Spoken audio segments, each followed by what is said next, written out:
Yo, y'all can hear me out there? Let me know that y'all can hear me loud and clear.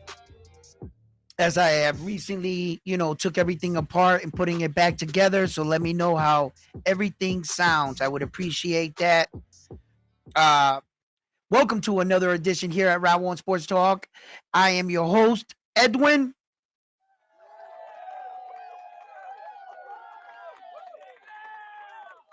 And where do all fights start? Round one.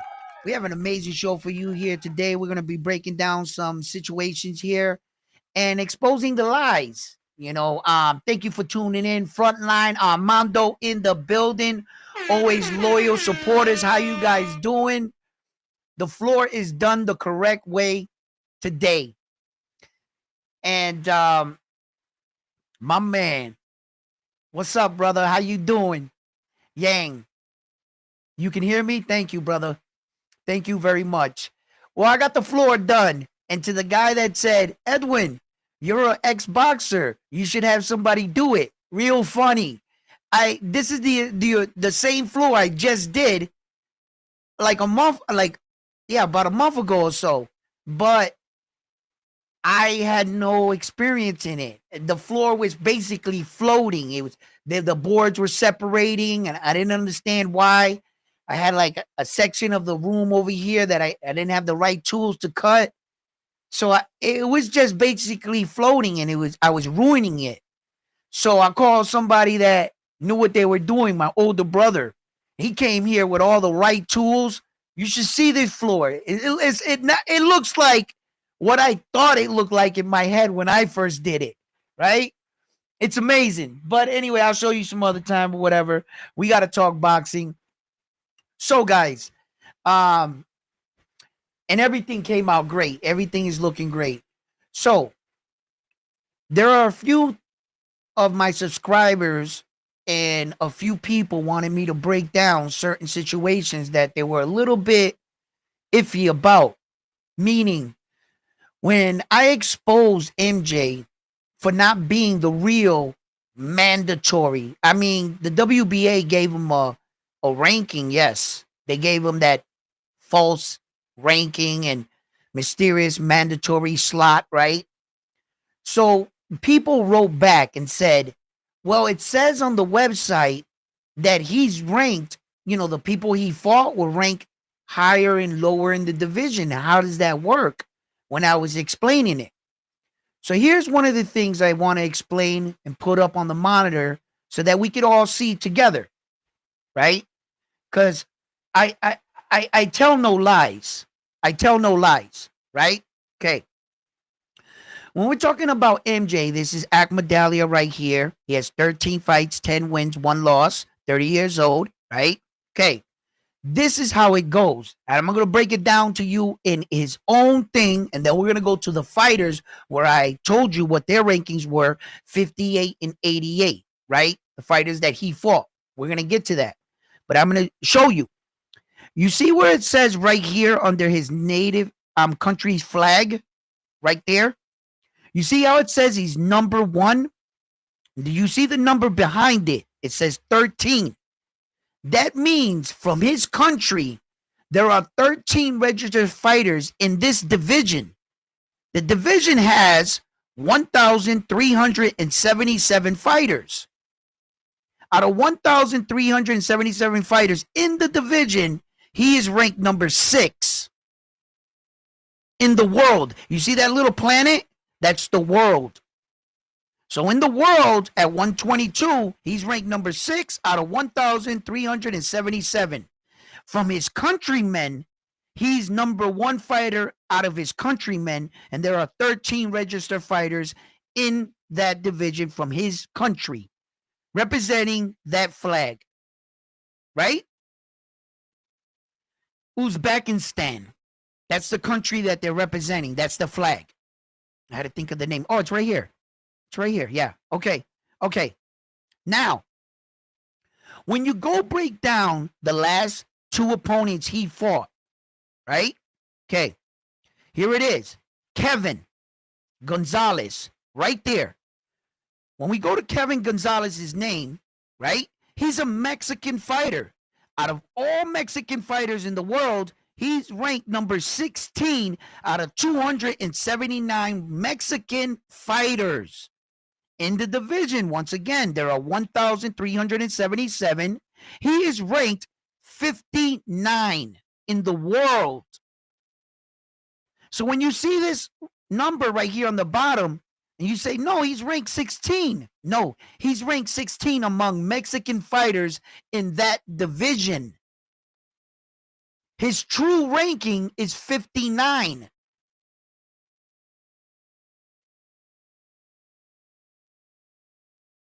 You see what I'm saying?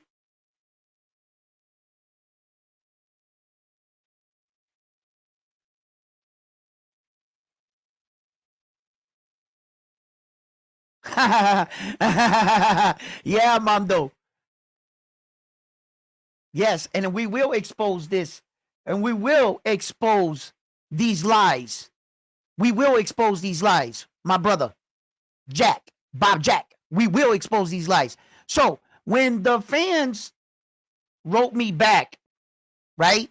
I said, okay, I can see where some people and MJ's team and the world might try to come and say, no, he was ranked number 16. No, that's out of Mexican fighters. All right? So when we go back,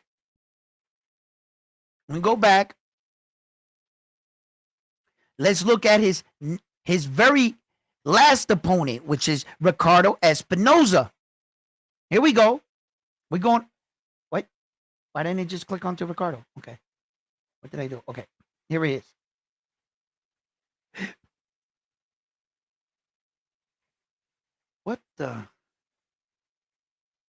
What did I do here? Oh, I don't know. Maybe I got it. Okay, maybe I gotta lock that one down and then it'll let me open him. No, it did not. They're on to me. Yo, I'll type his name in right here. I don't care. The powers that be don't want me to expose MJ. I don't care what you do. Where am I? Oh, his name is Ricardo Espinoza, right?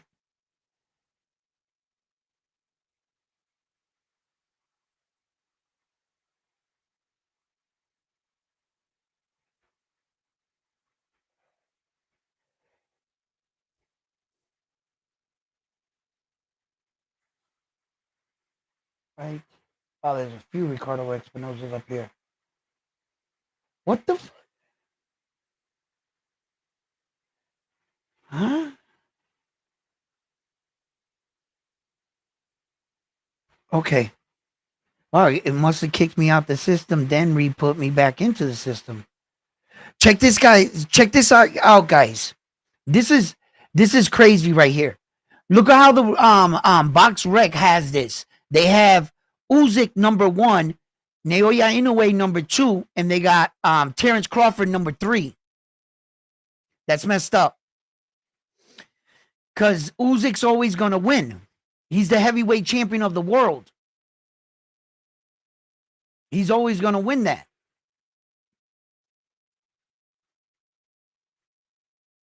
You can't by definition put the heavyweight champion of the world second or third, bro.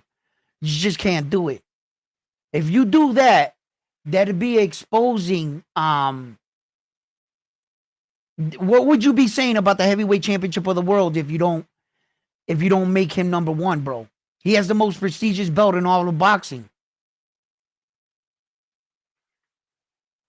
All right, where were we? Uncovering lies. Here he is. Now, it's the same thing for this guy. You see where it says right here? Mexico, Mexican flag, ranked 22 out of 279. There's still 1,377 fighters ranked in that division, and he is ranked number 88. That's how that works. When we're also looking at like real ranking systems, like, okay, some of these Box Rec, or you can go on and they'll release the ranking systems, right? So when you go back and you look at like rankings, okay, hold on. Here, let me pull that up for you too. I'm getting a little bit more fluent with this shit now. I'm nice with it now. Your boy's basically a computer genius.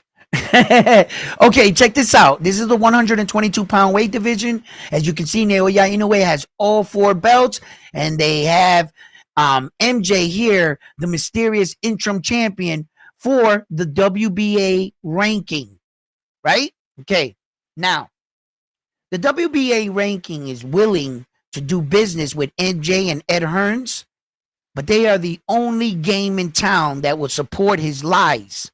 Meaning, if you take a look at the regular ranking, guys, you're going to notice one thing.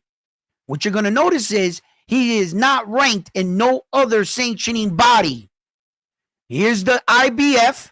That's the WBA as the interim, the WBC, and the WBO. He is not a world champion. So in the ranking system, he's not here. You know what they're going to say? When a champion has a belt, he can't be placed in the ranking system, right? Bullshit. You're not a champion. You're an interim champion. You could still file for any of these ranking systems to fight for anybody's belts.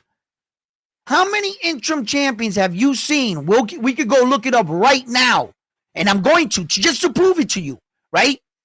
Shit. I know interim champions that are a champion in one division and ranked in the next division. You see their name in 2 divisions. Look at it. It says it right here. Who is the number 1 for the WBC? What's that name say right there? Alan David Picasso. As you can see, Sam Goodman still hold his number 1 ranking in the WBO, and he still hold his number 1 ranking in the IBF. Meaning that the IBF and the WBO took his injury into consideration and granted him that. That's what that means.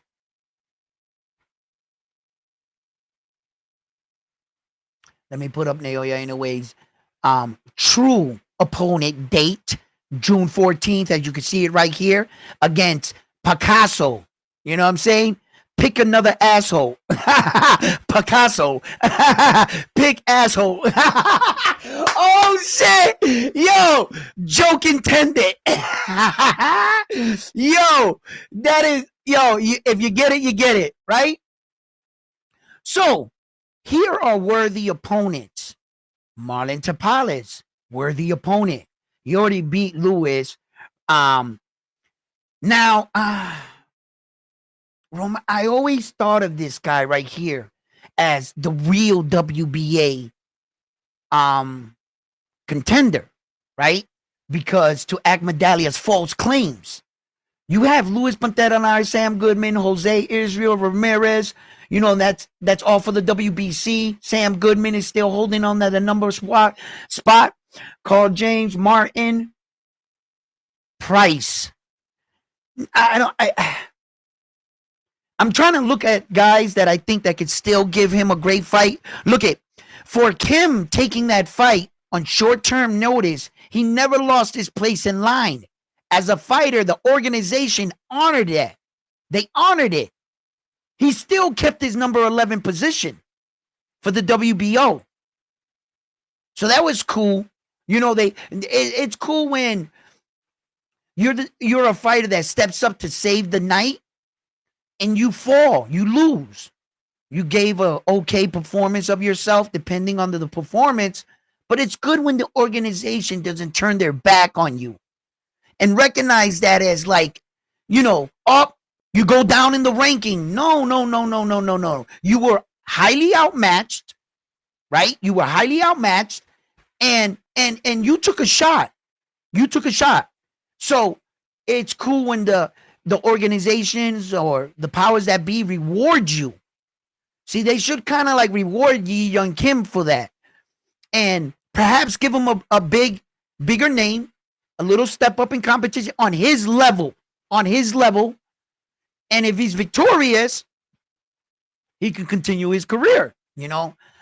It sucks when you step in, you get wiped down, and they take that as like, hold up, man. I was never on that level to begin with. I was doing y'all a favor. I went in to fight the monster. Don't shit on me because I saved the day and Sam Goodman didn't have the balls to show up.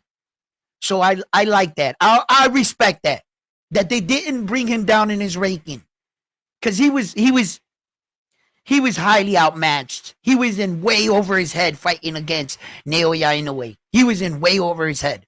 But bro, he showed grit. He didn't back down at the press conference. What did he say at the press conference? I'm gonna knock Naoya Inoue out. I'm about to walk off with his belts. But Naoya Inoue showed he's a different kind of animal. He is truly a monster. The reason why I follow Naoya Inoue, sometimes I don't want to admit it, but I think you guys already caught on. Naoya Inoue is possibly my favorite fighter of this era, right? And I have to admit it. I don't want to be biased towards him. And at times I can enable fighters' behavior because I'll give my favorite fighter a pass because he's my favorite fighter. I try to keep my mind focused. At times, I'm human. You know, I will be like, damn, man, you know, but he is my favorite fighter. He's the closest fighter we have to, I believe, a complete fighter. When I talk about fighters, you know, you can't hold all fighters to like the highest standards. You got to kind of like allow yourself to see them for who they are. And then you'll see what they're great at. If you keep comparing your fighter to the best fighter, it's going to make every other fighter not look so appealing to you. But if you let yourself experience different fighting styles, you understand that, yes, Errol Spence Jr., to some people, they thought he was just great. To others, they were like, he was average at best. But what they didn't understand is they didn't allow themselves to see him for who he was, the type of fighter he is. He wasn't as flashy, but he was focused, driven, hit hard, and calculated. And that's when you can see these other fighters. I have to, when I watch other fighters, I can't keep comparing them to Naoya Inoue because no one's going to live up to, you know, that's what makes him elite. But that's where I'm at. My eyes that I view the sport of boxing is just not for reporting or argument's sake on. No. I watch it for the beauty of the skill of fighting, of watching how he set to knock that man out. What he did, how he threw his punches, where was his feet? Did he have to use torque? Is it true? Or can you generate enough power from a upright standing position, a squared position? What makes some of these fighters unique? That right there, my friends, is why I watch fighting. As I get older, I realize I'm not as fast as I once was. I got to shave off some and be honest with myself. You ever think that you're a ninja up here in your head? Then all of a sudden something happens. You don't quite respond like that. The reason why we practice is so that when what you're thinking, you're able to pull it off. You have to do it over and over and over and over and over until you're no longer thinking. If you're still thinking, I got to do this, then it's not fluent. When you could be drinking coffee, punch, reaction, natural. And we got a donation, my man. Mr. Miyagi, always showing the channel the love, always showing the support. Thank you for locking it down right here. Let's see what he has to say. Salute round one. Since when did yeah.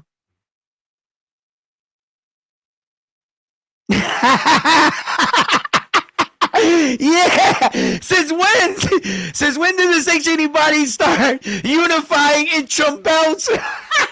Listen, talk about it, brother. Talk about it. It's the same way he has the WBO, right? Same way Terrence Crawford has that WBO, right? Like you're saying. And that's a good my man, he's always up on game. Thank you for showing the love. Absolutely. You see, Terrence Crawford had a claim to the WBO because in the WBO there's a rule that you can challenge the existing champion. You automatically become his mandatory. Okay. Now the way that the organizations can trick you, they won't consider it a lie. It's just a little white lie. Say you were the WBC champion or the IBF or the WBA. You were at 122 and you moved up to 126 with the promise that the WBC champion was going to fight you up there. The minute you get up there, the WBC champion has a change of heart. Now, all of a sudden, you're scrambling. And now you got to get the IBF guy or the WBA. Now you're fighting a fight. You're going to find yourself fighting a fight you never wanted to fight. And they're going to call it a tune-up fight or a cherry pick. But when you left your weight division, you were promised by the WBC to fight their champion.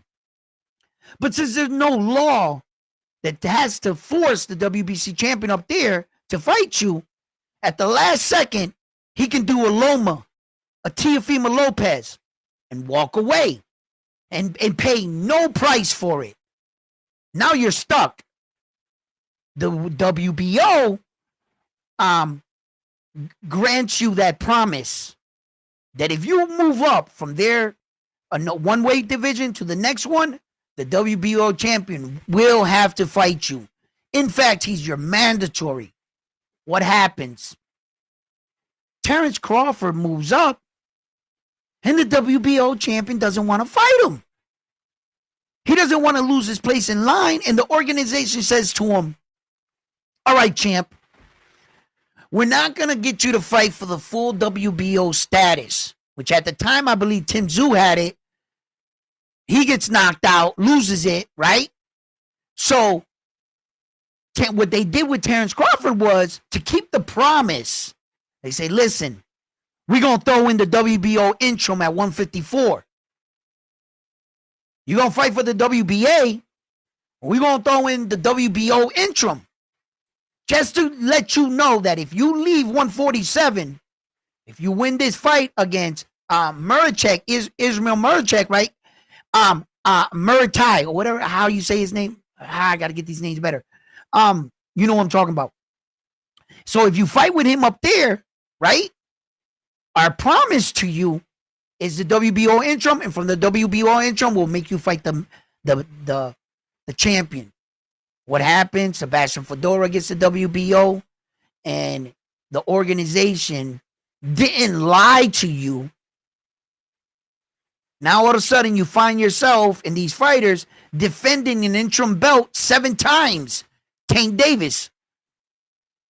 How the hell are you defending interim belts? You're not a champion. An interim belt, the word, the name, the definition, the meaning behind an interim belt, a regular, a secondary, a silver, a gold, whatever name you want to put on it. What is the definition to those belts? You have a piece of a championship. You are not awarded full championship status. What separates the super belts, the real championship belt, from all the other crazy nonsense that they keep making up to get $1 in the sport of boxing? which we all know here at Round One Sports Talk, boxing is a business disguised as a sport. So their first agenda is to make money. Their second thing is to put the fights together. How do you do that? You have 1,377 fighters ranked in just one division, and that's 122 pounds.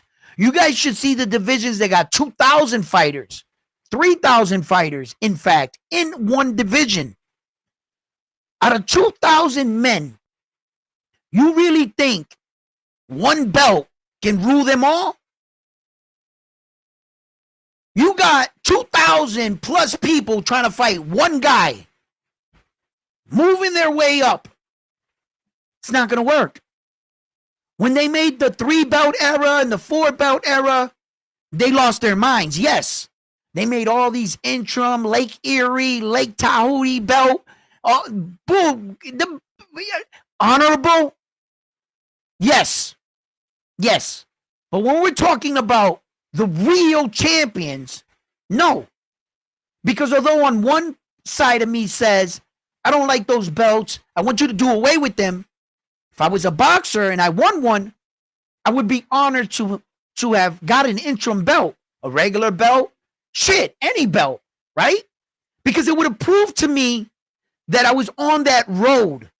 I'm on that level. That's what that interim belt would have said to me.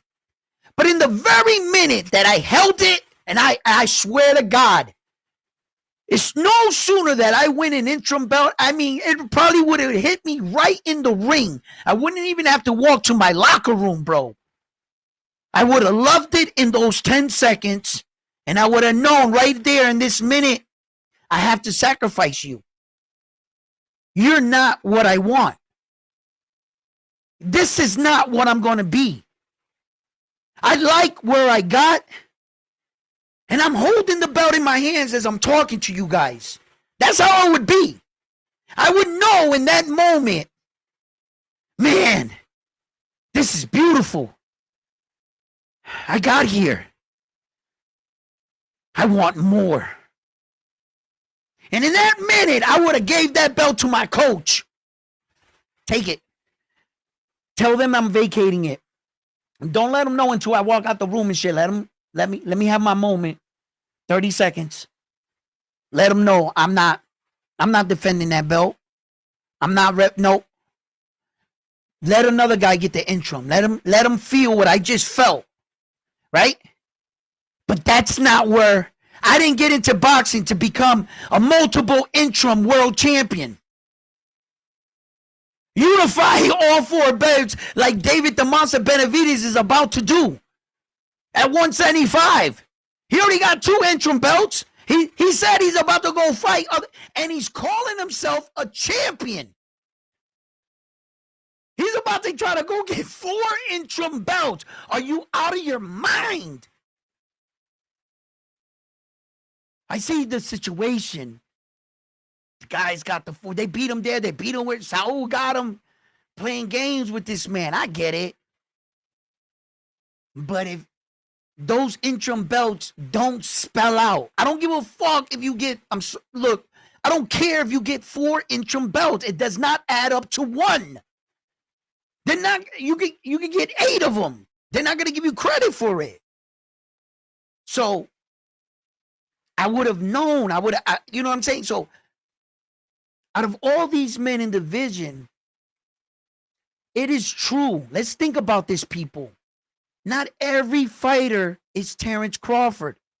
Not every fighter is Tank Davis, Naoya Inoue, Usyk.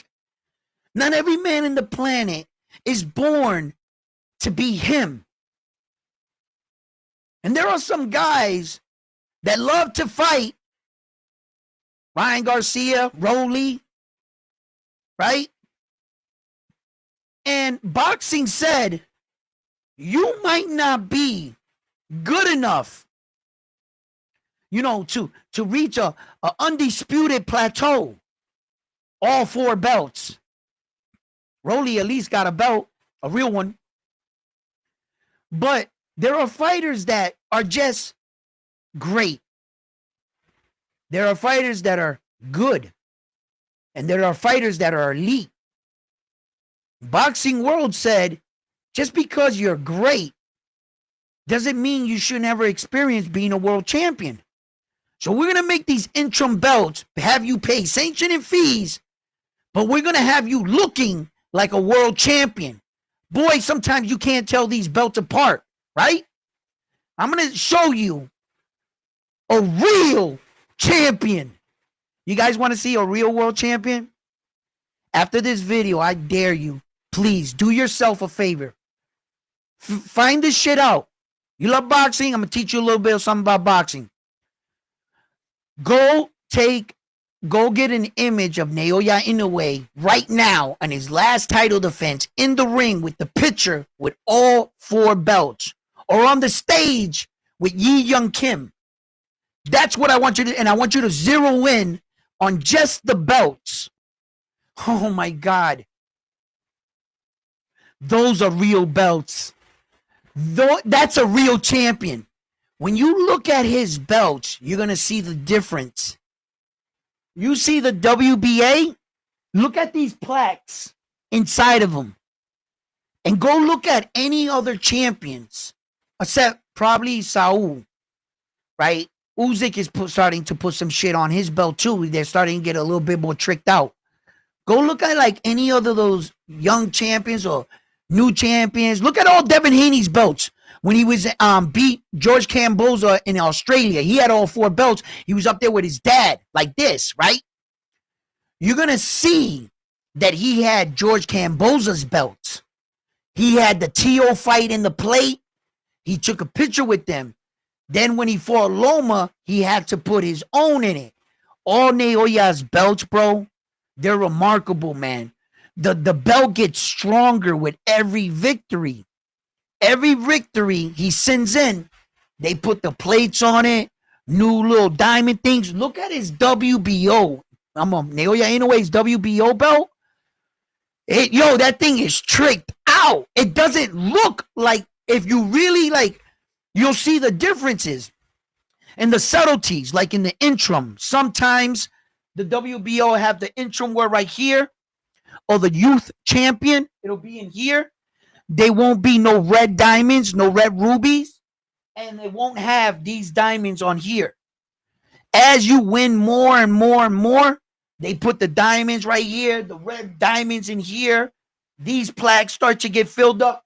The white line around it turns gold.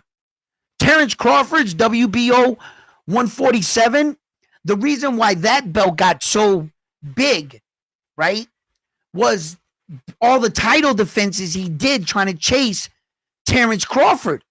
For every victory, he kept sending it in. They kept sending him. His belt got stronger and stronger. Because when you're going out there, if you follow it to the T. Remember, I think that Errol Spence Jr. was in the process of sending in his plates for the IBF, and I guess they didn't come in time, and he had 1 plate missing. Remember? It's probably because he was ordering to have the plate put on. Some fighters really don't. They just worrying about fighting and training that they don't trick out their belts. But the organization tells you, send us the belt and we'll boom, boom, boom. When you look at Naoya Inoue's belts, they're all tricked out, man. Those are some real, they're strong, man. Those belts are strong. Yeah, it's like winning a Vince Lombardi trophy, and just the more if you want it, if it never changed, it's like the Stanley Cup. The Stanley Cup is the most prestigious trophy in all sports. Why? It's the original one. It's the original trophy. Imagine raising the same trophy Tom Brady raised 7 times in a Super Bowl.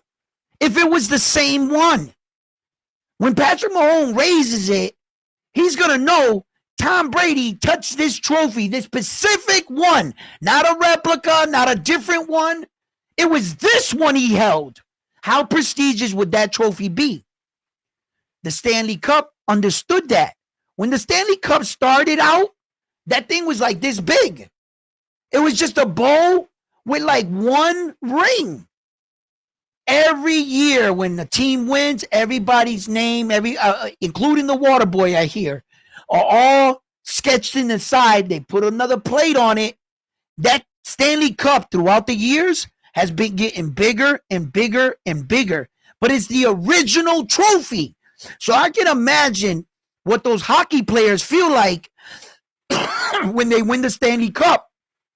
You see them when they pass it to another one, and they put it over their head, and I don't know hockey. I probably know one name, Gretzky, but I know that if he held that trophy and he was my idol and I picked that trophy up, bro, Gretzky held this one. He didn't hold a replica of it, a new version of it. He held this one. My God, how that feels. If you were to beat Naoya Inoue, his belts, that body of work, it's all written on his belts. Those belts are fucking amazing, man. You can't keep them. If you beat them, you got to take a picture with those belts, though, in the ring. It speaks. I speak boxing, so I can read boxing language. You show me a belt, I'll be like, yeah, I'll tell you if he's a strong champion or not, because I can read his belts. Oh my God, those belts are fucking bananas, bro. And I would want to take a picture with those belts, but the ceremony must be complete. Afterwards, I gotta give Naoya Inoue all his belts. I get brand new belts, but they're empty, they're clean. They look like these ones, where they're all empty. You gotta start over. You gotta build that belt, bro. Every time you enter the ring, that belt should be more tricked out with better victories and title defenses. And that's why when you get in the ring, you look at a man's belt, you're like, yeah, now that's a champion. I'm gonna knock him out. If I can knock him out, what's that say about me? And what's it gonna say on my new belt? Yeah, man. Oh, man. Naoya Inoue's belt is tricked out, bro. He's got the WBA super one with the big lions and shit. His belts are dope, bro. They different. And that speaks to the kind of champion. So that, I thought I'd share those things with you guys because it's just as confusing as it is, man. Shit, sometimes I can't keep up with it. They had the North Pacific Region Youth Champion. Like, what the fuck is that? Like, what? But like I said, I explained it to you guys. I don't mean to bash the interims or the, don't take me wrong. I recognize their value, what it could do business-wise. So many of them, nah. Right? But I see what it can do. Not everybody got that skills, bro. Not everybody's going to beat Naoya Inoue. Not everybody's going to beat Usyk. Not everybody's going to beat Terrence Crawford. But just because you can't beat that guy, should you never experience what it's like to be a champion in the ring? Or have a piece of a championship?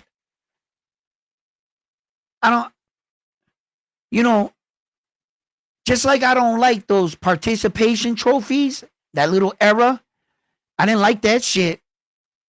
I wasn't sure if I should let my son take that participation trophy when they started that shit. They all got trophies. I was like, son, you're lost. I was like, just get better. You and your guys go out there, hit the court, shoot the buckets. That participation shit, all the kids is cheering because they lost too. And I think that they were passing out so many participation trophies, fighters like Berlanga thought he won the fight against Saul. Because when he was growing up, every time he lost, they gave him a participation trophy. So you see what happens, what that does to you, right? It gives you this image that, shit, I went 12 rounds with him. I must have won. Bam! Participation trophy. Nah, but my man Berlanga, I I just hope this wasn't it for him. Uh, I'm not too sure that I want to jump on his side real quick like that and just give him, come on, Berlin. Nah, he's got to show me something. You know what I'm saying? So I didn't like them that kind of shit. You know what I'm saying? Like that participation shit. So what's up, guys? What's up, front line? That's right, facts, baby.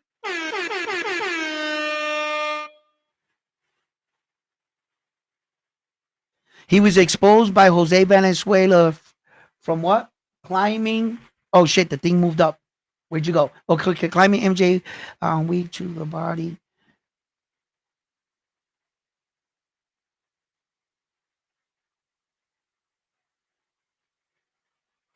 Yeah, yeah, yeah.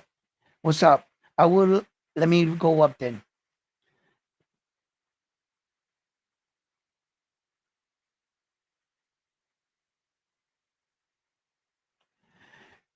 Really?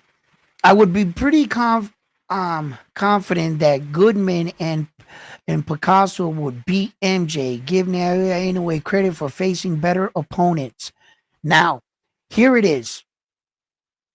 Although you wanted to get your point across, and I feel what you're saying, a lot of people tried that approach.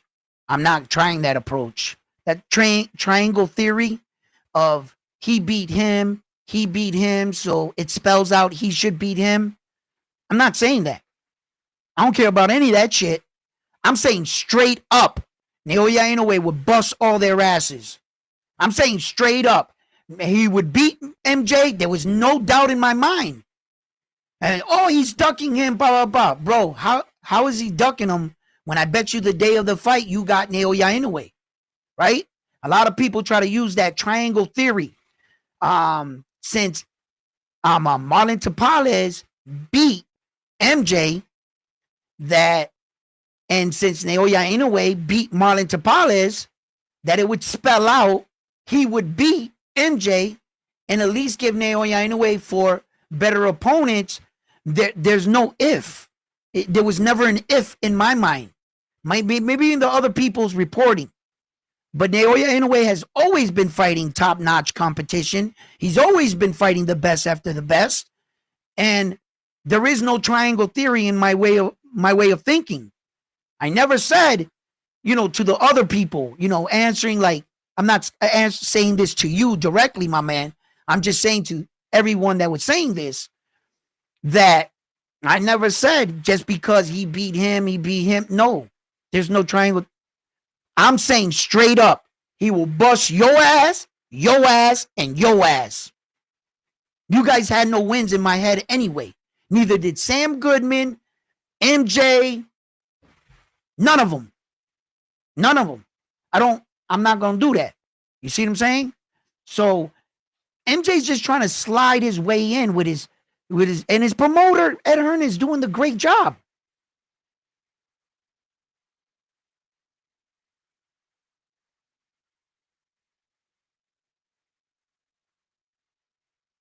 We all know his passion for the sport.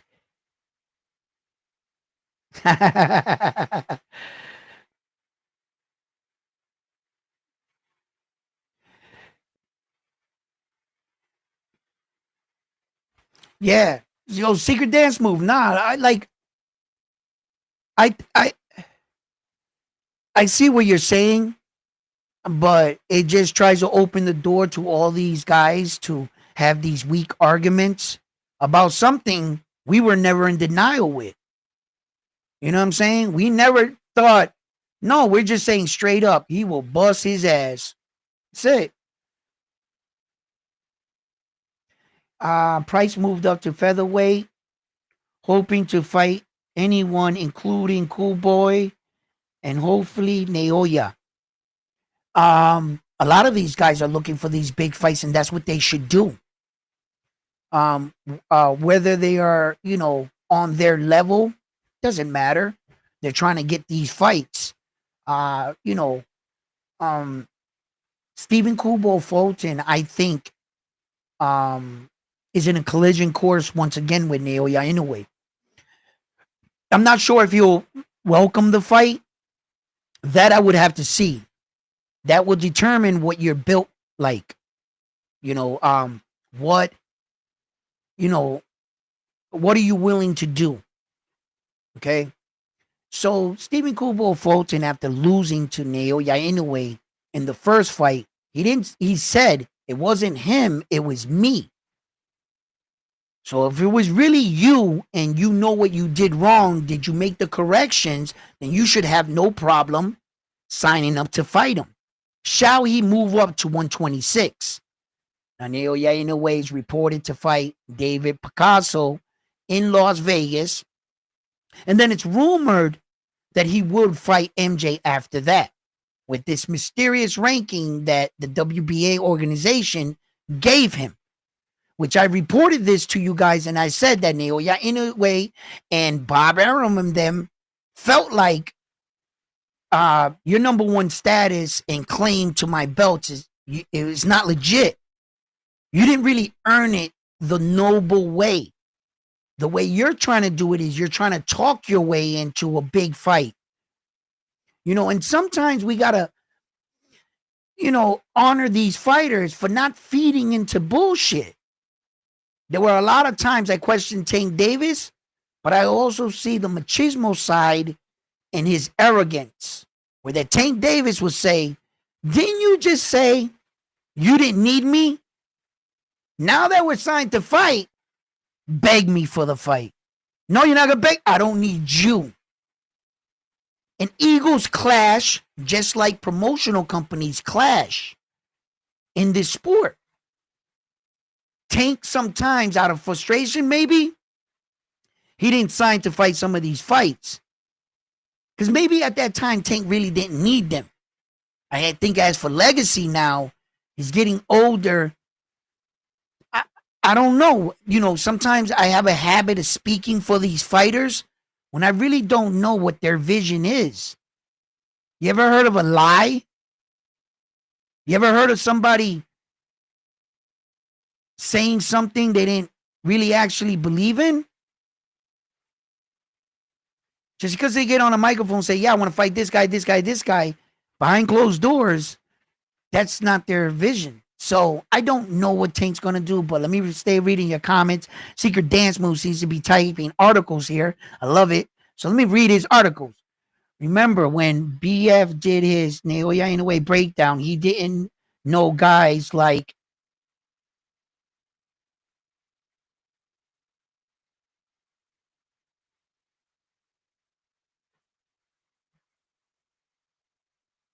all right.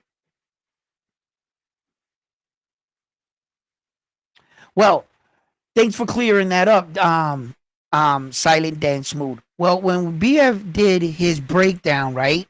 Remember when BF did his Naoya breakdown, he didn't know guys like, look it. So that means that you're admitting that he didn't do his job right. He didn't do his research, right? All right. So because of his lack of research, I do better research and I bring it to you. I'll bring you more facts, right? No matter what BF says or anybody really says about Naoya Inoue, it's kind of hard to track down a lot of his early fights and figure out situations unless I can call Yakanami there myself or Bob from Top Rank or somebody from there that can, some articles are hard to track down situations, but if you follow the sport of boxing or if you follow those weight divisions, you would have known. And if you look at the history of the bantamweight division, the entire history of the bantamweight, super bantamweight division, it is so hard to unify those champions because everybody's knocking everybody off. There's so much talent. Those divisions are like lightning in a bottle. That's why there has never in the history of the super bantamweight division ever been an undisputed world champion until Naoya Inoue did it. And then when they say like fighters like Junto Nakatoni are automatically in the conversation with Naoya Inoue. And I'm like, what? How does Patrick Mahomes get in the conversation with Tom Brady? How? You guys are lowering the bar by what is it? 4 more Super Bowl appearances, 4 more trophies. Tom Brady been in Super Bowl 10 times. He won it 7. You're nowhere near him. How do you get in the room or in the conversation, or how does your name even fit in a sentence with a man like that? You guys are going off of what you see in the moment, what could be, the possibility. But you're not recognized he hasn't done it yet. You're just like, no, he has the potential. What I see is a aging, broke down Patrick Mahomes that looks fatter every year, out of shape. He's not like Tom Brady. He doesn't play for the long game. He doesn't practice every night, take care of his body, start a TB12 fucking. That's not Patrick Mahomes. He's going to age like every other football player did. He's just going to be like the rest of them. Yeah, the standard of great elite football is 4 Super Bowls. There's already Joe Montana. All those guys are there. He's going to get, is he going to do the break? But yet, how's he in the conversation with the GOAT? That's people lowering the bar in order to get your guy in the conversation. Same thing they do in boxing. Same thing. It's remarkable for me to people in boxing already give these guys the accolades they never achieved. Tank Davis. How is Tank Davis a better accomplished fighter than Devin Haney? Anyone in the world explain that to me. Your opinion is that Tank Davis is better. That's an opinion. You say to yourself, no, I can see with my own 2 eyes that Tank Davis is a better puncher, better skilled, and he just got raw aggression. He's just a better fighter. Okay, that's your opinion. Where are your facts? Devin Haney's a more accomplished fighter, way more accomplished fighter than Tank. But yet, as fight fans, what do? We give Tank the credit because we know, we see it, we believe in it. But all of a sudden, Tank gets the popularity and the credit for being the kind of champion Devin Haney actually was or is. It's truly remarkable. Tank just got that it factor. He really does. There are just stars. People just following, go after. I mean, he is amazing. And I'm not dissing Tank by saying any of this. Tank's successful without Devin Haney's belts. He sells out fucking stadium auditorium. You know, he don't need it. Congratulations to you. Congratulations for the world and the people choosing you. Because that's what they did. They chose Tank Davis. There's a difference. There's a lot of difference and small subtleties in sports that sometimes it could be right in your face. You'll never see it like this because it's really but important. David the Monster Benavidez calls himself the monster. I'm a monster. I'm David the Monster Benavidez, and I'm the monster of this division. Naoya Inoue does not call himself the monster. The people call him the monster. There's a difference. Lewis says, Fulton should shine the belt for Naoya. He's on his way up. Damn, Naoya's coming for you. Yo, I like the idea of thinking of this as a rematch between David and what's he say? Oh yeah, Ethan Price really is going to get hurt if he ever fights Espinoza. Estrada, and I think Fulton would actually knock him out. He seems to have gotten some weight to his punch at 126. I said that too. Naoya Inoue is, Stephen Kubo Fulton is cracking a little bit harder. Just not hard enough. I didn't really see that he got Brandon Figueroa to back up. It was more that Brandon Figueroa was fighting a different fight. I guess he's trying to evolve as a fighter, but Steven looked slicker, faster, better together on his feet. I see that his upper body and his lower body are starting to flow like one.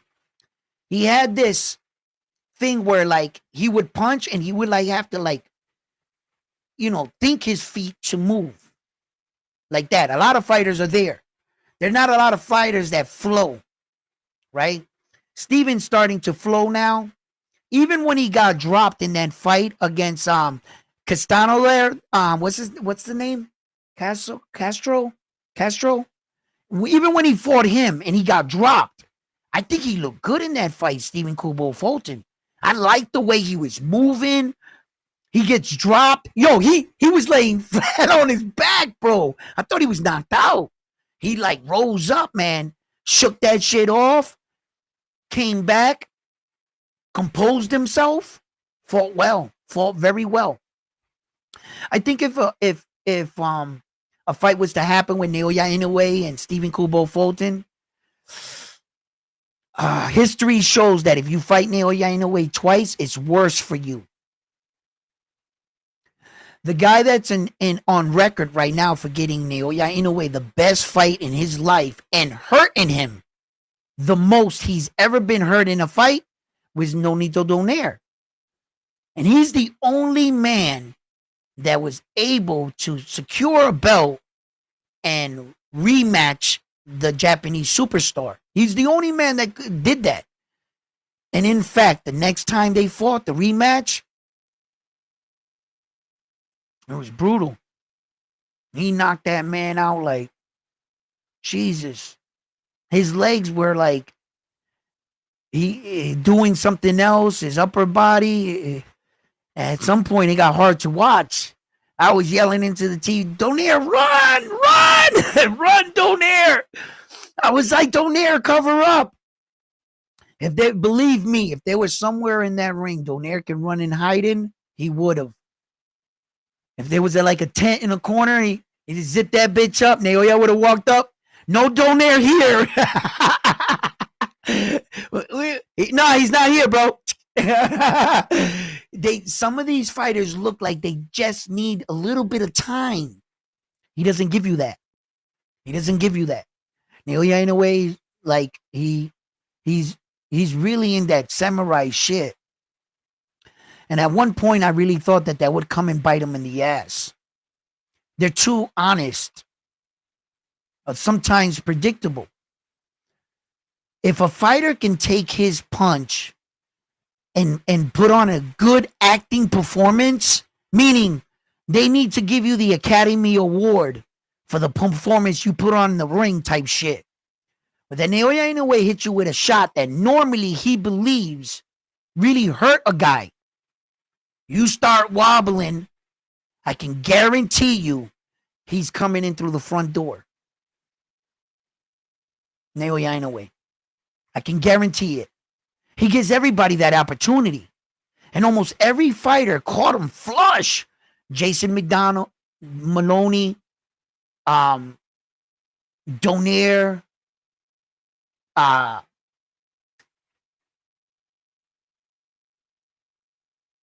Marlon Tapales. They all caught him coming in. Shit, even Paul Butler caught him. Like flush coming off. but he had him to hurt. I don't know if they believed in the punch or Naoya Inoue has an iron chin. But if you can pull off that kind of performance, that you're playing possum, you're faking it. He hits you with a shot, you take the punch well, but act like you have Bambi legs, right? And you're watching him. Naoya Inoue is gonna take that 2-step, and he's gonna fake this like this, and he's gonna try to hit you with the big right. That's where most guys hit him. If you can be okay, set back on your back foot because you're going backwards at the time, really playing it off. When he starts coming in, lock down the back foot, shift your weight to the front foot. Shift. And then try to bring your blood and snap it like that. You might be able to catch him. Because what I mean is, I thought that would be because of samurai, they want to look their fighter in the eye. He's not gonna do any cheap shit. He's not gonna punch you in the balls. They live by an honored code. You can use that against them. You can try to use that against them and set up as a fighter. I mean, I'm just thinking as a coach, because like I tell you guys, I'm constantly viewing boxing and fighting as an art. Strategy, bro. How do you do that? What would you do? How would you beat this style? And I'm always looking how to beat guys. I'm always looking for a way, like, all right, let's try this, and maybe if we can do this. That would be the one of the ways I would start to devise a plan to beat a fighter like him. I would try to use that against them and other things, That's the fighting business. That's how you have to view it as a warrior. Anyway, I want to get better. I want to get to the target quicker, faster. I want to be able to recognize you and read you like this. Just because you talk tough, just because you look tough, just because you just got a fresh fade, doesn't mean you can fight. And there are first few things I'm going to do in the first 10 seconds to figure that out. I'm going to see if you got balance. I'm going to see if you're just not a 1-2 puncher. If all you got is just this. All you got is anger. That's what you're coming against me with. Really? You got forward aggression. In the first 10 seconds, I'm going to figure that out. And I'm going to realize you don't know what you're doing. And after that, I'm going to hit you with some pretty big checkmate moves.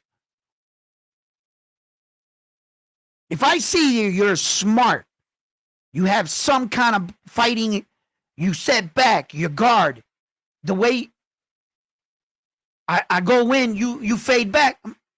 Oh, no. You know something. So let's see what you know. I've laid them all out. Big, tall, strong, all of them. I've been in some pretty good ones. Let me tell you, because I'm always trying to shorten my game. I always want to try to get to the target faster. And that's what I talk about. Fighting situations. What's up, guys? Can you say deer in headlights? That's what is going to happen when, oh my God, it might, he could get a flashback. he be in the ring, folks, and get a flashback. Freeze up. Yo, it will happen. And not until you're in that situation would you'll think, look, all right, for instance, right? This is the only explanation. I apologize to anybody if I offend anybody or whatever, man. And nowadays, you can offend anybody by saying anything, right? This is the only way I can explain this, right? Okay. Have you ever seen in a movie when the killer's coming and the girl just freezes? She can't move. She's just and you're like, man, that's some movie shit. I'd have been running, right? Right? Until you're in that. Until you're in that. I'm going to change my thought. When that happened to me, I was going to describe something else, but I'm not. When that happened to me, I saw something outside of my neighborhood, right? That took place in front of me. When it happened, my friend was saying, Edwin, run. I couldn't move. I couldn't move. I think I was about 7 years old, 7, 8, 9, somewhere around there. And I froze. I froze. I couldn't move. I could hear him calling my name. I just couldn't move. I had never seen anything like that in my life. That's panic. When you talk about a deer in headlights, you ever see a deer jump in front of your car? I don't know if you guys live in the country or whatever. When that motherfucker looks at your headlights, he just stops. He just stops. He ain't moving. You're going to run right into him, right? That's where we get the expression from. And until you're in those situations, it's easy to observe something from the outside. Say, I would have did this, this, and this. But when you're in it, you're in the storm, sometimes you can't see the entire storm. Had you been out here far away, you could observe everything, right? Okay. We never know how fighters are going to respond. Mr. Miyagi says, let me throw this shit up. This is another damn donate. Oh, my man. Supporting the brand. Thank you, my brother. And let's see what he has to say. I tell you what, if TJ Doheny slumps Nick Ball, yeah, that's a possibility. But look, wow, that would be amazing, right? Yo, Mr. Miyagi, man, you know exactly the possibilities, just like me, okay? And everybody thinking that Nick Ball is taking TJ Doheny like a sweet ass fight, right? Like shit sweet. When in fact, if you look up Mr. TJ Doheny, the only person to be able to knock him out was Naoya Inoue. Sam Goodman went to 12 rounds with him. In fact, everybody else, he was a former world champion. He's getting up there in age, but not all guys age the same. And when I tell you guys that even when you get older as a fighter, what you lose in a step, you gain in experience. TJ Doheny just experienced one of the most explosive fighters we have to offer today. Once you experience the Naoya Inoue fight, you realize that not a lot of other people are like that. If you can go through that, learn something from it, I believe that Stephen Kubo Fulton learned a lot from the Naoya Inoue fight. He might not be as honest or boisterous because they're both active fighters, which doesn't allow him to speak freely. But I'm going to tell you right now, Nick Ball is a good fighter, strong fighter, but I think he was managed well. Okay? Ray Vargas victory. What the fuck is that? I mean, Vargas was a good champion up there, Mexican, skinny guy, you know. His last fights, he didn't look that impressive. And Nick Ball took it to him in that fight. Nick Ball's strong. But here's the thing. When you get two guys like TJ Doheny and Nick Ball fighting, TJ Doheny is a bit more seasoned. He's been around the block, bro. Nick Ball better watch out with TJ Doheny. Then I made a video and I said this. I said, if you wanted to fight a fighter that Naoya Inoue fought for a measuring stick, see, Nick Ball thinks that if he fights TJ Doheny, that he'll get a measuring stick with a guy that's been in the ring with Naoya Inoue. Now I say, shit, Nick Ball, why didn't you fight Brandon Figueroa? Why didn't you fight Stephen Kubo Fulton? That would have been a better measuring stick rather than bringing someone up. These guys have already fought Naoya Inoue, and they're in the division right there. If you wanted a good measuring stick, fight Stephen Kubo Fulton or fight Brandon Figueroa. Why Brandon Figueroa? Because Brandon Figueroa fought Stephen Kubo Fulton that fought Naoya Inoue. And Stephen Kubo Fulton keeps beating Brandon Figueroa. And he lost to Naoya Inoue. So in theory,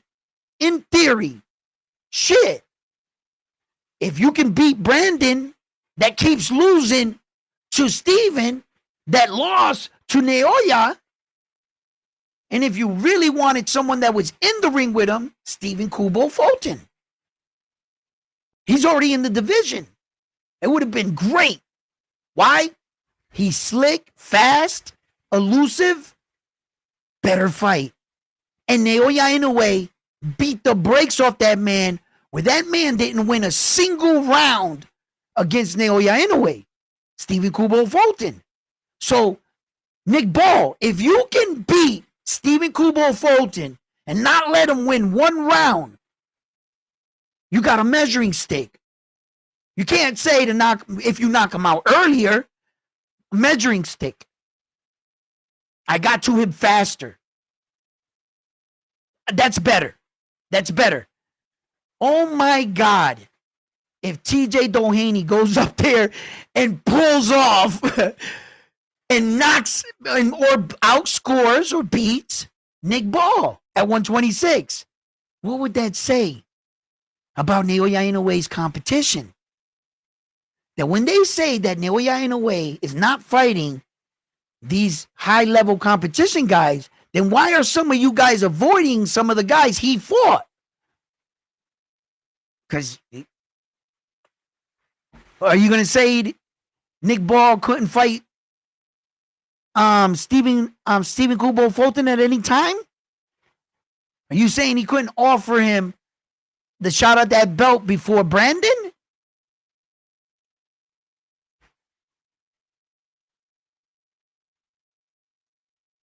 And what are you guys saying? That he couldn't set up the fight after Brandon fight rather than taking TJ Doheny? Both of you are fairly fresh. Let's just do that. Right? So I don't know, guys. Let me read your chats. I got to stay up with you guys. Hey, if they get offered, boo, boo, boo, boo. Is fight or... Yeah.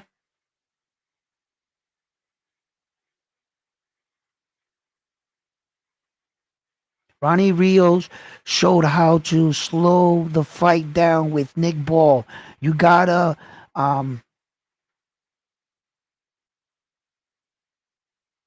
buzz his nose first so he breathes through his mouth and then attack the body. But Rio just stood in front of Ball and got worn down in the end.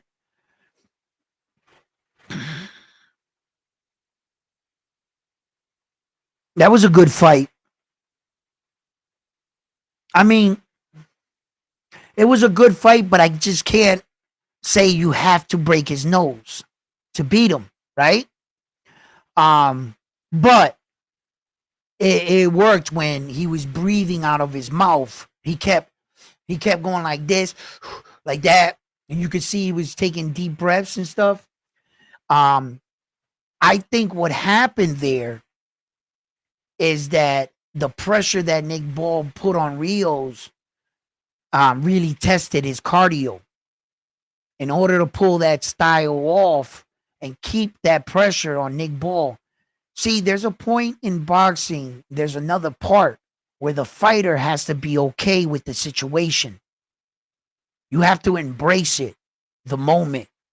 Nick Ball must have embraced the pain in his nose and embrace that that wasn't going to be enough to beat him. The pressure that he put on Rios drained him. He still had him pushing, fighting backwards. Nick Ball was forward. It must have been frustrated that you could see all the blood coming out of his nose, him taking deep breaths, and you could apparently see that Nick Ball was fading. You kept hitting him with shots. He was just solid. Nick Ball's a solid little fuck, man. He's like a little, little tank there. He wore the punches well. And I can truly say that Nick Ball embraced the situation. He wasn't looking for a way out. And those are things in fighters that you can't pay for. You got to be born with that shit. You got to be born and wanting to fight. There are fighters that are men that will fight you. They'll give it their all. But they get hit with a big shot. They're like, it's okay, I'm done. I'll only fight when things get this tough. I'll check out of the fight if it gets too tough for me. There's different kind of men that welcome that. That the only time they feel comfortable is when they're pushing the pace onto you so hard that he's got your blood flow and everything all the way up. And can you live there? Are you comfortable there? So in that sense, some fighters embrace that. They embrace it, and that's where they live, and they want to see if you're comfortable there. So, those are kind of things that I talk about in fighting that you're not going to know until your fighter's in there in that moment. So, apparently I'm getting some calls from my family right now, and I got to check in and see what's going on because I got more than one. So when you get those kind of phone calls, you gotta kind of like check in with that. So, fight fans, thank you for tuning in. Thank you for enjoying this show. Well, wait. I just got a text message. I'm good. We're gonna keep it going. Let me drop the link anyway. I'll stick around for a little bit longer. If anybody wants to come up and share any of their opinions on what we were discussing, the topic is, exposing these lies in boxing and how MJ and their corner Ed Hearns and stuff are now. Has anybody heard from them? Is the WBA stripping him? Are they making an announcement that if he gets into the ring and fights David Allen Picasso, that on that night he will be stripped? Then you could see the avoiding. And, once MJ didn't get the fight, what does this say about his claims? Can you recognize when somebody was telling you a lie?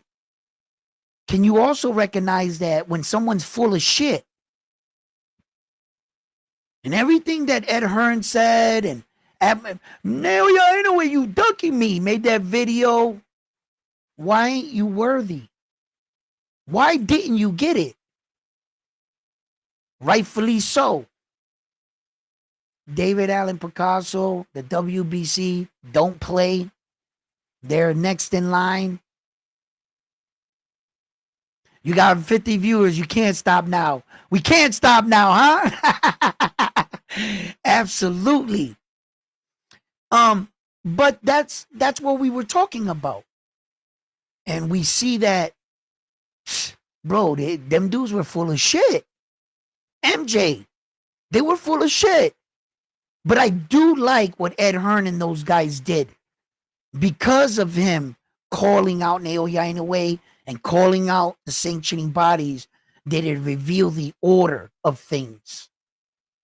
And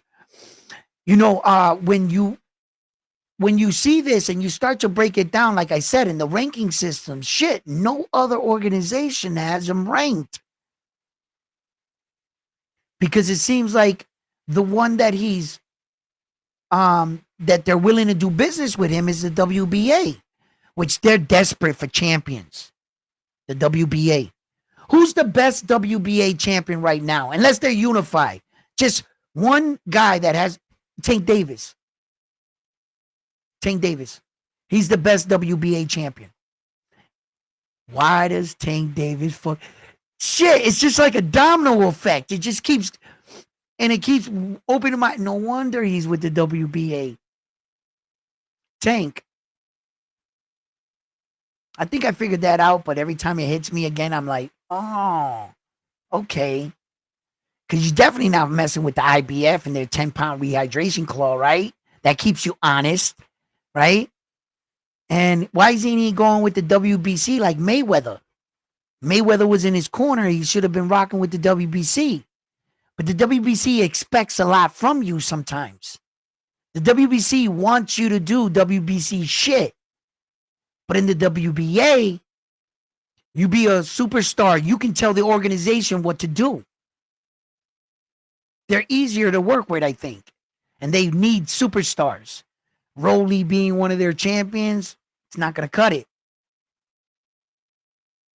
So it really exposes what some of these guys were saying. And I laugh right now because I knew that this was all going to backfire on Ed Hearns and MJ. I knew it.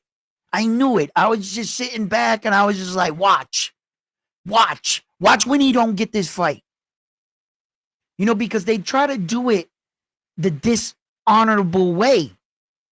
And when you're messing with a Japanese samurai warrior like Naoya Inoue, he's all about honor. And I knew it. I knew it when MJ tried to do it the less honorable way by fighting a guy ranked number 88 and guy number 59 and having the WBA go to bat for him and call him a number one mandatory. Naoya Inoue and Bob Arum and them were looking at his status and saying, bro, that's suspect. We know when an organization is pushing a guy to the forefront. We know about the corruption in the sport. We know that you're trying to be a part of the money fight. And if you can get the WBA to host the event, it's a WBA night. All sanctioning bodies will get paid, but there are things that go beyond boxing. And in the history books, who gets the lead? The WBA hosts the event that Naoya Inoue defended all 4 belts. In history books, who goes down for the people that put that fight together? What organization did that for you? When you saw Clarissa Shields the other night secure the women's champion, what belt did you see in the ring? The WBO, the pink one. It was the only one in it. She walked in with the rest of her belts.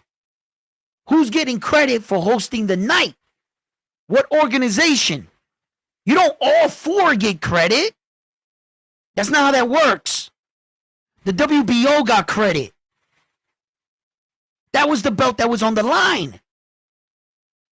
So when we look back in history, what organization puts it together? They're going to want that, which it was going to expose MJ for the non-mandatory he was not.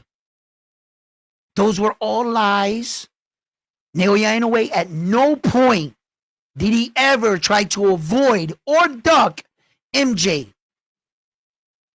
The only thing is, Naoya Inoue just didn't get the opportunity to bust his ass because he couldn't hold on to his belt or fight anybody in the top 10. You're not worthy. You want to get up to Naoya Inoue with tricks and gimmicks and lies. Naoya Inoue is not a trickster. You are not going to get him to turn around and respond to you by trickery. Don't you see what his first rule in Naoya Inoue's contract is? Bob Arum, I will only sign to you in Top Rank if you promise to get me the best after the best. It's in my contract. It's worded. This is not some fake shit we made up.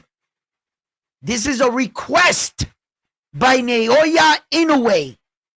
He told the Japanese promoter, I'll sign with you, which he was a former world champion himself. I'll sign with you if you can do one thing for me. The one very thing I only ask, that I contend for real world title as quickly and as fast as possible. With only having 5 professional fights. 5. On his 6th fight, he got his first world title crack. That's all he needed at 19 years old was 5 fights. He said, oh, it's good enough, I'm ready. He didn't need 30 plus fights. 26, 28 fights. Terrence Crawford fought 26, and it's 26 fight he fought for his first world title fight. Naoya Inoue only needed 5 fights. He said, I'm good. Remember when I signed with you, I put that in my contract? Yeah, I mean that shit. I mean that. And since that 6th fight, he's been on a consecutive 24 world title fights in a row. Talk about a man that's true to his word. And it's not impressive when you just say 24 consecutive world title fights, because shit, there's been men that had 20 plus title defenses in one weight division. What's so impressive with Naoya Inoue is that he did that throughout 4 weight divisions. Actually 5, but 4. Now that is impressive. You mean to tell me you jumped up 3 more weight divisions and kept fighting the champions? No tune-up fights? No interim belts? You've never fought for any interim secondary? You fought the real champions right away. 24 consecutive times. I was like, I ain't never heard of anything like that in my life. And Mayweather's the man, bro, to me, bro. Ali, fucking legend. 18 title defenses at heavyweight. Like, crazy, man. You know, Pernell Whitaker was one of my greatest fights. He was a good defensive master, wizard, bro. You know, I liked a lot of fighters. I've never seen anything like this. Never. And then they like, oh, he's not that impressive. Really? Tell Junto Nakatoni to mirror him. Tell Bam Bam Rodriguez. Ain't Bam Bam Rodriguez in one of weight divisions Naoya Inoue's in, right? 115. Tell Bam Rodriguez to come up to 118 and unify all the belts. Shit, unify all the belts at 115. I'll take that. Just do it. If Naoya Inoue was so good and maybe had loaded hand wraps or did all this other shit that we're saying he did, then why isn't his little brother doing it? Takuma. Why? He looks just like Naoya Inoue. It just goes to show you Naoya Inoue understands things about fighting. He can't just give to his brother. He tries to explain it to him. His brother just wasn't born with it. Whatever the father is doing for one son, when you think he would do it for the other, it goes to show you that Naoya Inoue is truly unique. That's what separates him from these other fighters. And my man hit me with the donation right here. Hold up. I got to put him up before you, silent dancer. You ain't dropping no dollar in the super chat. You know, so drop it in the super chat, baby. And you'll get it read off quicker. I hate the boxing channels like IFL TV to push back on comments like this and just they conveniently want to forget about the situations. You know, you got to understand that a lot of people in a lot of these boxing channels, YouTube channels, they all had to eat crow. All of them. When they were coming into that fight with Stephen Kubo Fulton, and Stephen Kubo Fulton was going to expose the monster, the hype job, and all this other stuff, what happened when they had to tune in the next day? You saw them all being fake. Naoya, in a way, beat the crap out. Man, he's him. He's great. He's this. But he hasn't fought anybody.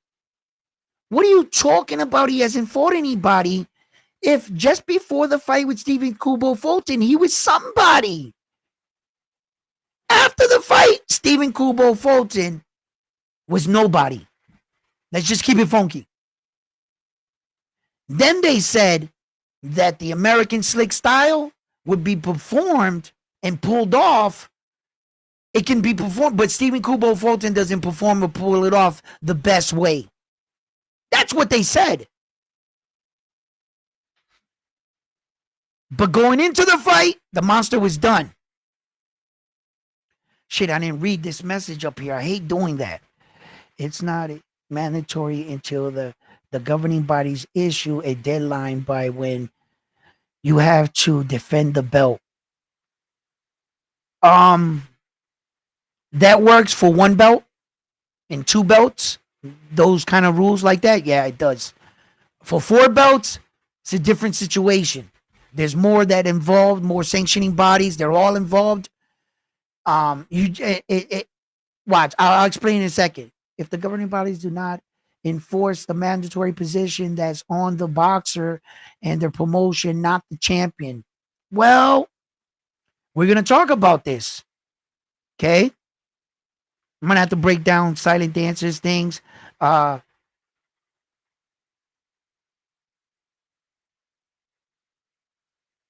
Yep. Mark, I believe Naoya can collect all 4 belts at 126 if he wants to. I'm particularly waiting for him to do that. Yes, absolutely. Now, okay, Secret Dancer, check this out. If you have one belt, right, and what you're describing here is that, you see, there's a lot of different scenarios, man, and it's just crazy. I'm gonna try to break it down the best I can and the quickest I can right here, right? Okay. The organization, like anyone, can order a belt. I mean, a mandatory slot. They can order it, right? Okay. The problem is that the same sanctioning body that's ordering the fight might not be the sanctioning body that's in line. What they're doing is they're saying their guy's ready. Now, the guy or the organization, let's just keep it like you got 2 belts. The guy in front of him, he has all the power. Here's the trick to all of that. That guy doesn't have to take the fight. What if he says he's not ready? His heart's not into it. He needs to spend time with his family. We've heard these excuses before. So now it falls on the next organization. Here's the trick to it. Just because it falls on the next organization doesn't mean they have the power to strip them. Not in that instant. Because as you can see, Sam Goodman never lost his position in line. You understand? Had he lost his position in line, he becomes the official. But if the organization bodies deem that your excuse is valid, it's not your turn yet. You could become a voluntary. Now, the champion can voluntarily choose to fight or defend that.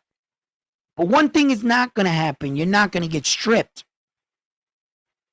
You can't. They didn't lose their place in line. And I know it's a little confusing. It's a little like, what? But, and then when you see situations that the champion actually acknowledges his order. And, all right, I'm not going to fight any the contenders. You're ready. I'd rather fight you. But that doesn't always happen. You see, That's where the thing in boxing is broken. That's what I'm advocating for. Accountability. You can't let these guys just walk off. Tio versus Subriel. They've been trying to put that fight since October.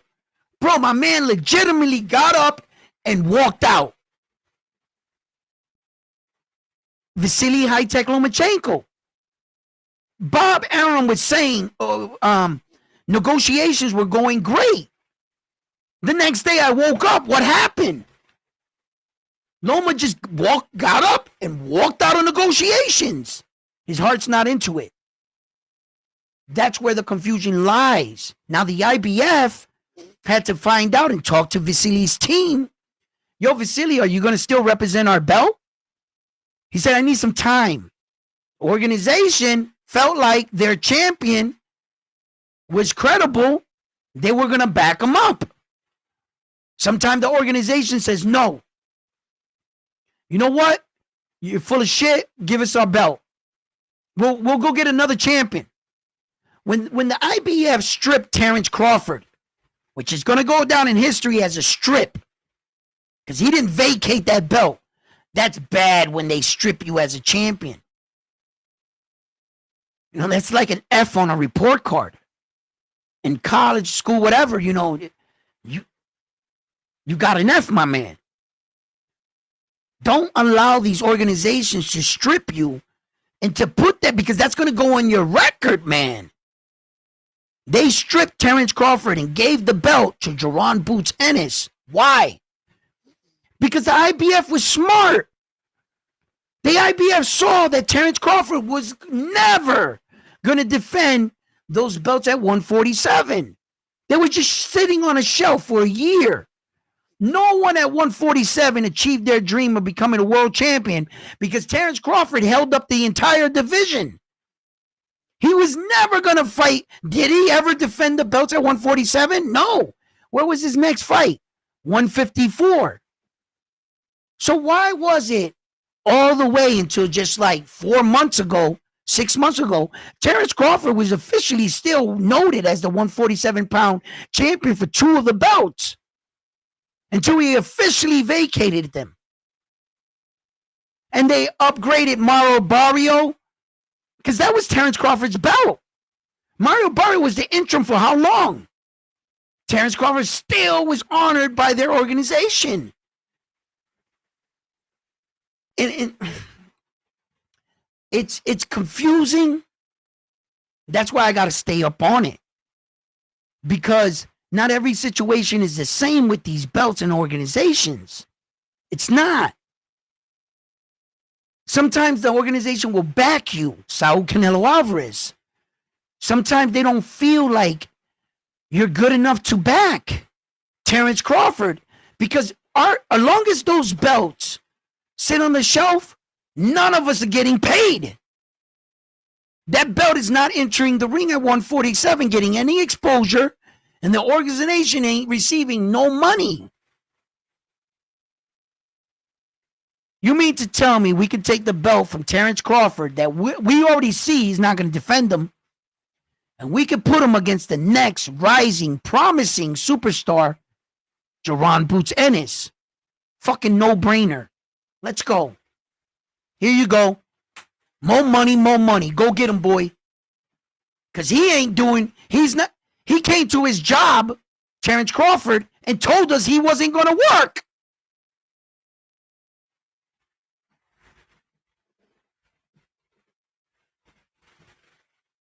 So when you say that, you see, then and the fucked up thing about boxing is that everybody doesn't have to be honest.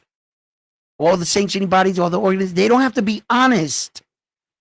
But their hand will be revealed, like the Naoya and MJ situation, which I was trying to tell you guys. I was like, yo, you're going to see this all play out. And was I right? And watch when we go to June 14. They ain't taking his belt. Where's MJ at now? Radio silence. when MJ gets exposed. And it's true. Most of these guys, most of these guys, boxing promoters and stuff, their jobs is to get their fighter to fight. They're gonna say whatever they want. It's remarkable how sometimes everybody will come out and say Bob Arum's a liar, Ed Hearns is a liar. But whenever it's convenient for them to break a story with the guy that they want to promote or they want to put down this kind of champion, why? Because he's not their guy. By acknowledging that there's somebody better than their guy, that's exactly what you're doing. If you have a Tank Davis YouTube channel or a Devin Haney YouTube channel, and you're a big advocate of Tank Davis or Devin Haney, there's nowhere or no room for you to admit that there's better fighters. You could say it in a sentence because that's what they'll do. Yeah, Naoya Inoue is a great fighter. You know, he's the best down there, but my guy is better. They're not going to want to admit that. So they're going to come out and they're going to lie and they're going to say these things, but sometimes it's funny when justice is served, you know, and these people are trying to disrespect the champ. You know, no. Naoya Inoue is the champ, baby. He's the champ. You ain't going to come up here disrespecting the champ with some fucking Sam Goodman argument. You know, nah, man. Nah. I'm not going for it. I'm not going for it. And one of the craziest things, right? You know, you think about these guys that are calling them out, like Sam Goodman has never competed for a world championship. He's never won one. And all these guys are trying to get their name with a great one.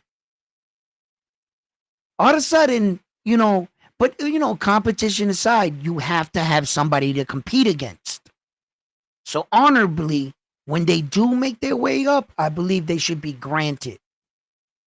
You know, there were fighters that had opportunity. Virgil Ortiz. I felt like Virgil Ortiz could have fought Terrence Crawford multiple times.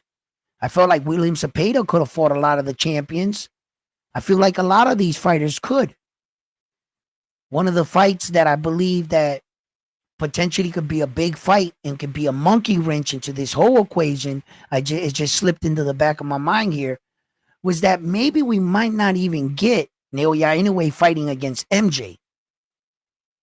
MJ might be overlooked one more time because he keeps doing and he keeps falling for Ed Hearns' trickery. Ed Hearn just thought that if we put him in the ring with an undefeated fighter, 26-0 Kevin there, right, that at least it would say, look, he beat an undefeated fighter.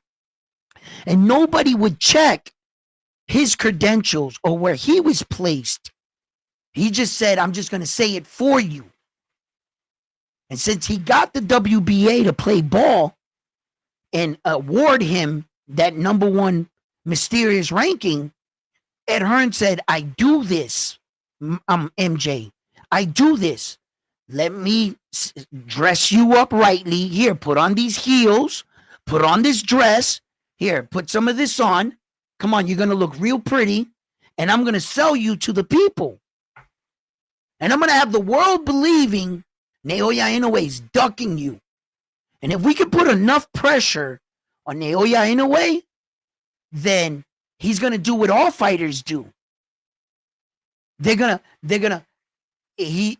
to come back and fight the media and yeah, you want to fight? I'll fight you. And we'll get that money fight. But when Naoya Inoue and his team quickly saw through the bullshit, they were like, you're not worthy. You're doing this with trickery, deceit, lies. You're not honorable. It might have turned Naoya Inoue off as fighting you as a fighter when he lives by this samurai, noble, honor. If you're going to beat me, look into my eyes and beat me straight up. That's all I ask. And when you're doing these kind of dishonorable things like Ed Hearn, it might have left a bad taste in Naoya Inoue's mouth where he said, you know what? You're going to say all these things about me. And you thought, congratulations to Naoya Inoue and them for not just choosing to fight MJ. Not allowing him to talk his way into the biggest fight. I commend him and his team for seeing through the bullshit. Because you know how many fighters took that approach? Fighters do it all the time. Jaron Boots Ennis was trying to get a fight with Terrence Crawford. Did he deserve it? Hell no. Who the hell has Jaron Boots Ennis fought? And at that point, he never had no belts. The only reason why you got a belt is because they stripped it off of Terrence Crawford. But you're not worthy. Another situation in boxing where we see a guy and we quickly give him the status because we're like, oh no, he's ready. You just haven't done shit. We see this all the time in boxing.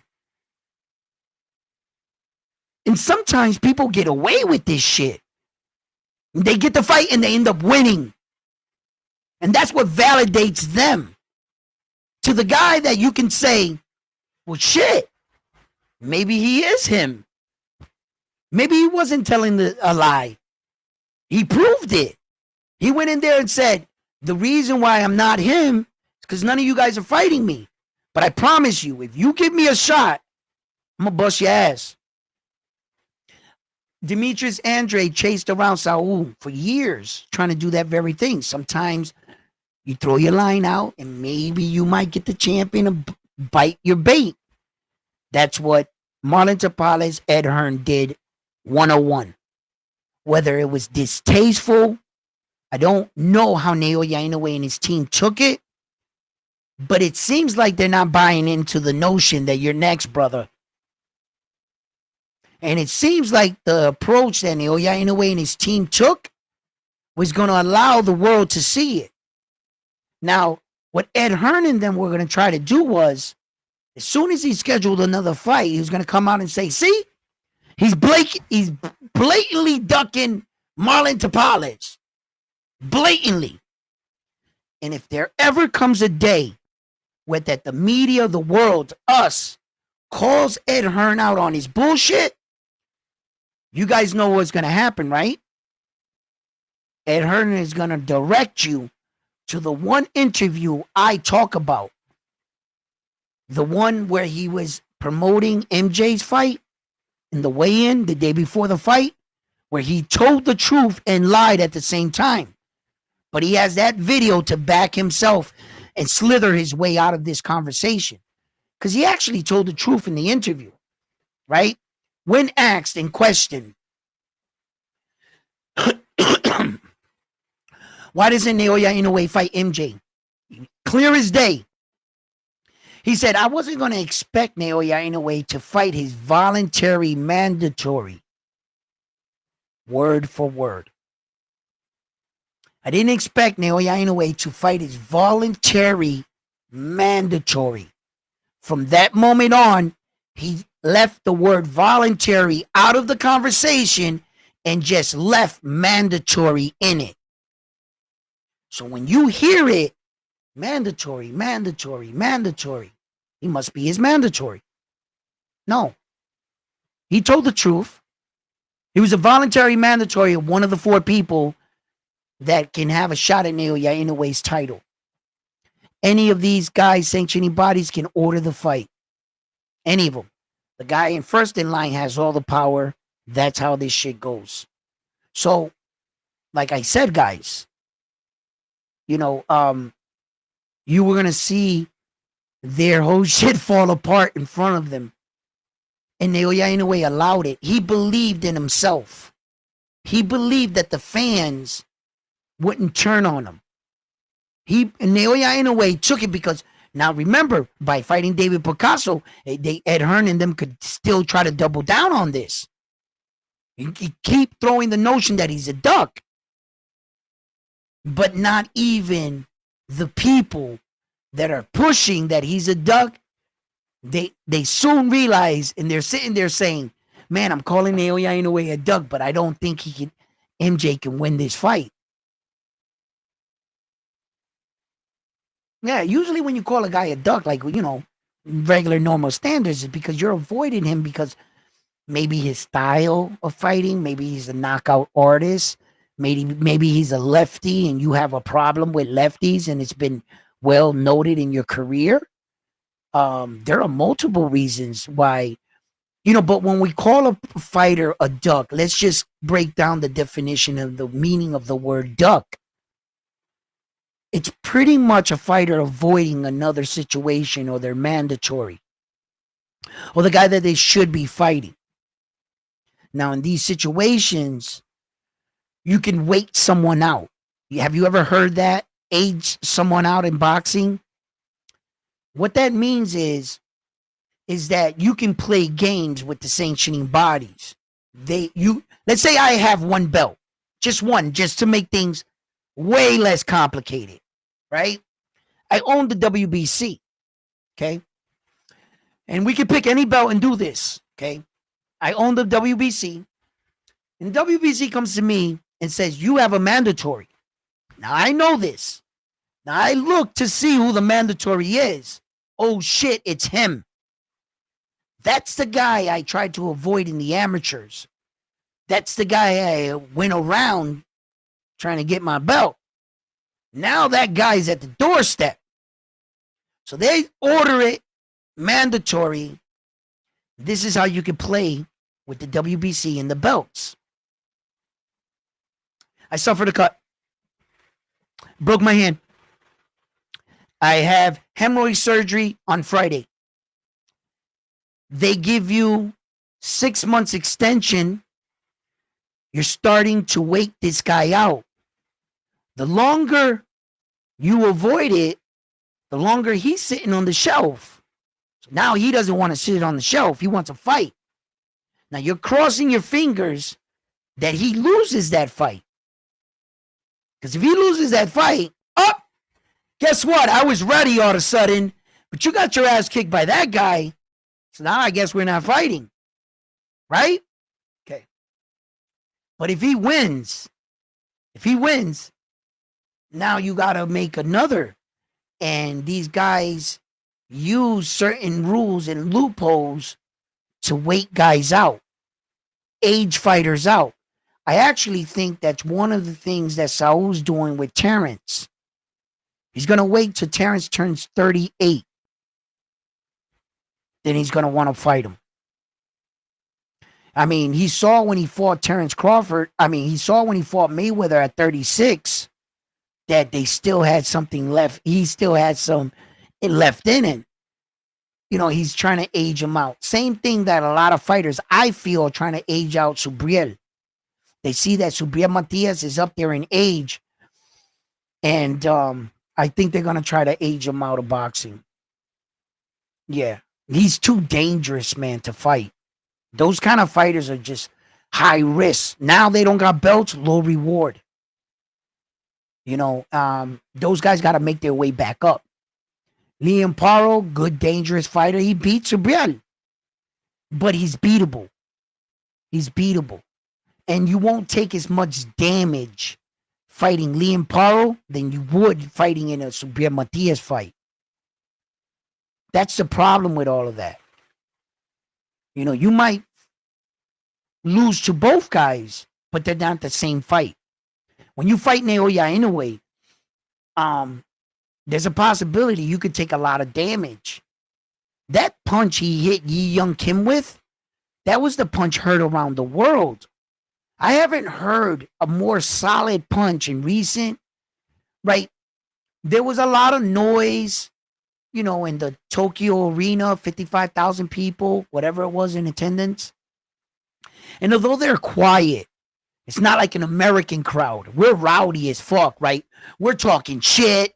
We're like, yeah. We're talking shit to the people next to us. He's on a cell phone. In Japan, they're all like humble, sitting there and they're and their thing. And if it wasn't for those masks that they had on, when Naoya Inoue went down, you would have saw the entire arena, like, right? But when he knocked out Luis Pantera Nari, I knew that the punch was solid. You could hear it from the ringside mic. It didn't really echo through the arena like that punch with Kim. I keep watching it, man. I keep wanting it. Like, I hear it. Like, you can't avoid it, bro. That shit's like solid. It was like, boom. He walks away like if he dies type shit. Like, he gave him that look, man. Like, I talked about this. I didn't know if it was personal between South Koreans and Japanese. See, I'm not on that side of the world. I don't know that. I don't know if it's like a New York Yankee Red Sox rivalry or like on the LA Lakers versus Celtics in their prime rivalry. I'm not sure if it's a rivalry like that because I'm not as familiar with it, you know. But it looked menacing when he hit him like that and he just gave him that look. The stare that he gave him was, yeah. I believe that Naoya going to collect all the belts. Yeah. I believe that Naoya Inoue is going to have a problem at 126. There's another task where that, look, there is nothing that in Naoya Inoue's career that ever told me he's slowing down, right? Okay. But as me breaking down fighters and the way shit's supposed to normally go for the rest of us humans, you can't award him all 4 of those belts at 126 just like that. That's an additional weight jump. So although he's been dominant in all his weight jumps, I have to hold him at a human standard. I have to. And I'm not counting it like he's moving up 5 weight divisions. No, I'm taking it for 1 weight jump. You don't add up all 5 weight divisions he went by and then say he's jumping 6 weight. No. He's already acclimated to 122. He's a real 122 pounder. The next step is the adjacent one, which is only 1. So that's all you're getting credit for. Right? That's hard enough for any fighter in the world. So that's scary. You never know how you're going to fare in the next weight division. I saw Salvador Sanchez beat the brakes out of Wilfredo there, man. And Wilfredo was a fucking dominant champ. 1 jump. As a matter of fact, isn't it the exact same jump in weight? Ironically enough, he jumped up from 122 to 126 and got rocked by Sanchez. 1 jump. And Wilfredo, right? He had 17 title defenses on that title, and he won every title fight by knockout. He had 17 world title defenses, 17 knockouts. He moved up 1 weight division, and his mom didn't recognize him after the fight. He was like this. Both his eyes were closed like that. He moved up, and he was a dominant 122 pounder. Like, fucking dominant, bro. 1 weight, and he got beat like it was his first week in boxing.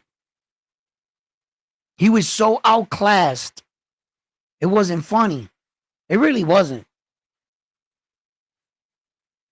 So I could see that you could be dominant. All history has shown me that.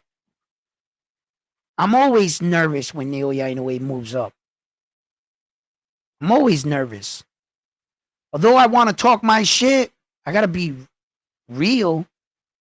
Reality's a motherfucker. You keep lying to yourself and training yourself to avoid reality, you're going to walk into some situations in your life and you're not going to realize why. You got to take this supernatural way of looking at things. Like, I'm going to go in here and shoot everybody up, right? You, what if somebody else has a gun? Shoot you. Like, no, like, stop. You know, like, there's no Superman. So can he just go up to 126? And that's a gauntlet of fighters up there. The one good thing is, if Stephen Kubo Fulton can do it, that's my measuring stick. Fighters that fought against Naoya Inoue that were not better than him, able to move up another weight division, and he's faring kind of well. In stature, they're not the same. Steven could be a little thicker, taller, so he's able to implement to the division better. Naoya Inoue might have a slender frame, shorter, a little bit more tougher. But competition-wise, they're still fighting the same people. My measuring stick. He could fight Brandon Figueroa, fight those guys, those size. Okay. I got an idea. And from there, I start. I don't pour gasoline on my idea and make it explode. That definitively gives me, he's going to do it. No. I got to start. Now I need to Naoya Inoue to show up. I seen videos with him sparring against much bigger guys 135, 138. He was sparring Leo. Leo is like 140 something when he was sparring him. I've seen videos with Naoya Inoue sparring bigger guys. Another part of my measuring stick is another piece into the equation. Still hasn't told me that he can just dominate everybody, but I got a better understanding. And I have more confidence at this point. Now, I haven't let my mind just take off. No. Okay. I see. Now, with his skills, power, ring IQ, take another piece. Okay. There's only the last pieces of the puzzle I can't fabricate. The last pieces to the puzzle, he would actually have to enter the ring with these guys. You don't take things in theory and try to make them a fact. You're going to get a rude awakening. You actually have to test things out. Put them in against each other. See what happens. Can he take Nick Ball's power? Can he take Espinosa's power? Is Stephen Kubo Fulton telling the truth? Did he get to 126 and now he's that much bigger than Naoya Inoue? Is he going to look different against him? I would like to believe none of these guys can beat him. I'm on the line that he should be able to beat everybody at 126. Reality's much tougher. And I have to admit, if I'm not going to do it for any other fighter, I'm not doing it for Naoya Inoue. I'm not putting the cart before the horse. Do I believe he can do it? Yes. Has he done it? No. Am I willing to just,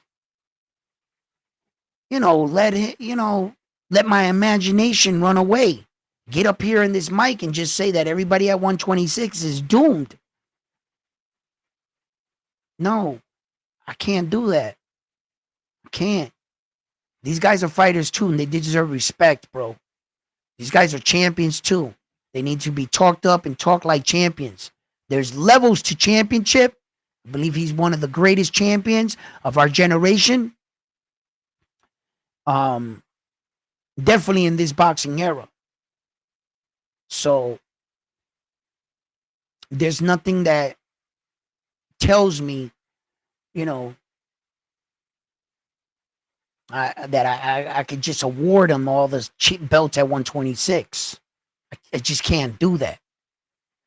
But soon I'll get my answer. Very soon. I hope so. I know TJ Dohany's gonna fight Ball, and I guess Ball's preparing for this. And the Storm's gonna be coming at 126.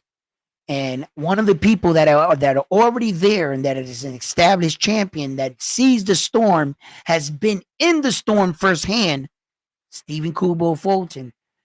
He probably sees that coming. But every fighter, you know, always runs into him in their life. It's up to them to whether or not step up to the challenge. Will Stephen Kubo Fulton confront his fears of losing again to Naoya Inoue? Will Stephen Kubo Fulton avoid from fighting him? Will he play keep away with that belt? Will someone else have to beat him for the belt in order for Naoya Inoue to get a shot at it? In which way is Naoya Inoue entering the 126? Because the most logical way for me would have been the WBO route. The WBO, you could fight the champion, the existing champion, and they can't do anything about it. But who the fuck is the WBO champion at 126? Espinoza, bro.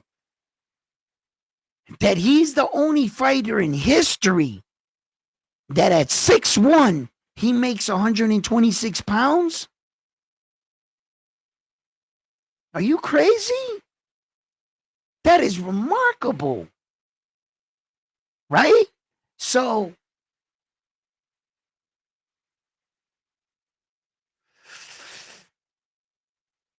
you know, there was a time that I thought that Espinoza would be a really, really, really tough fight for Naoya Inoue with all his length, height, reach. Nowadays, I'm starting to see that fight different. I think Naoya Inoue is going to rip his body apart. I don't think he can hide his torso from there. It's so long. It's like a huge target. Who has one of the best body games and body attacks in all of boxing today? I'll give you 3 guesses, but you're only going to need one. Naoya Inoue. He has one of the most vicious body attacks I've ever seen, in the good form, style, the way he sneaks it in there. It's beautiful. How is Espinoza going to hide his body away from Naoya Inoue? I only really started focusing on the dangerous parts.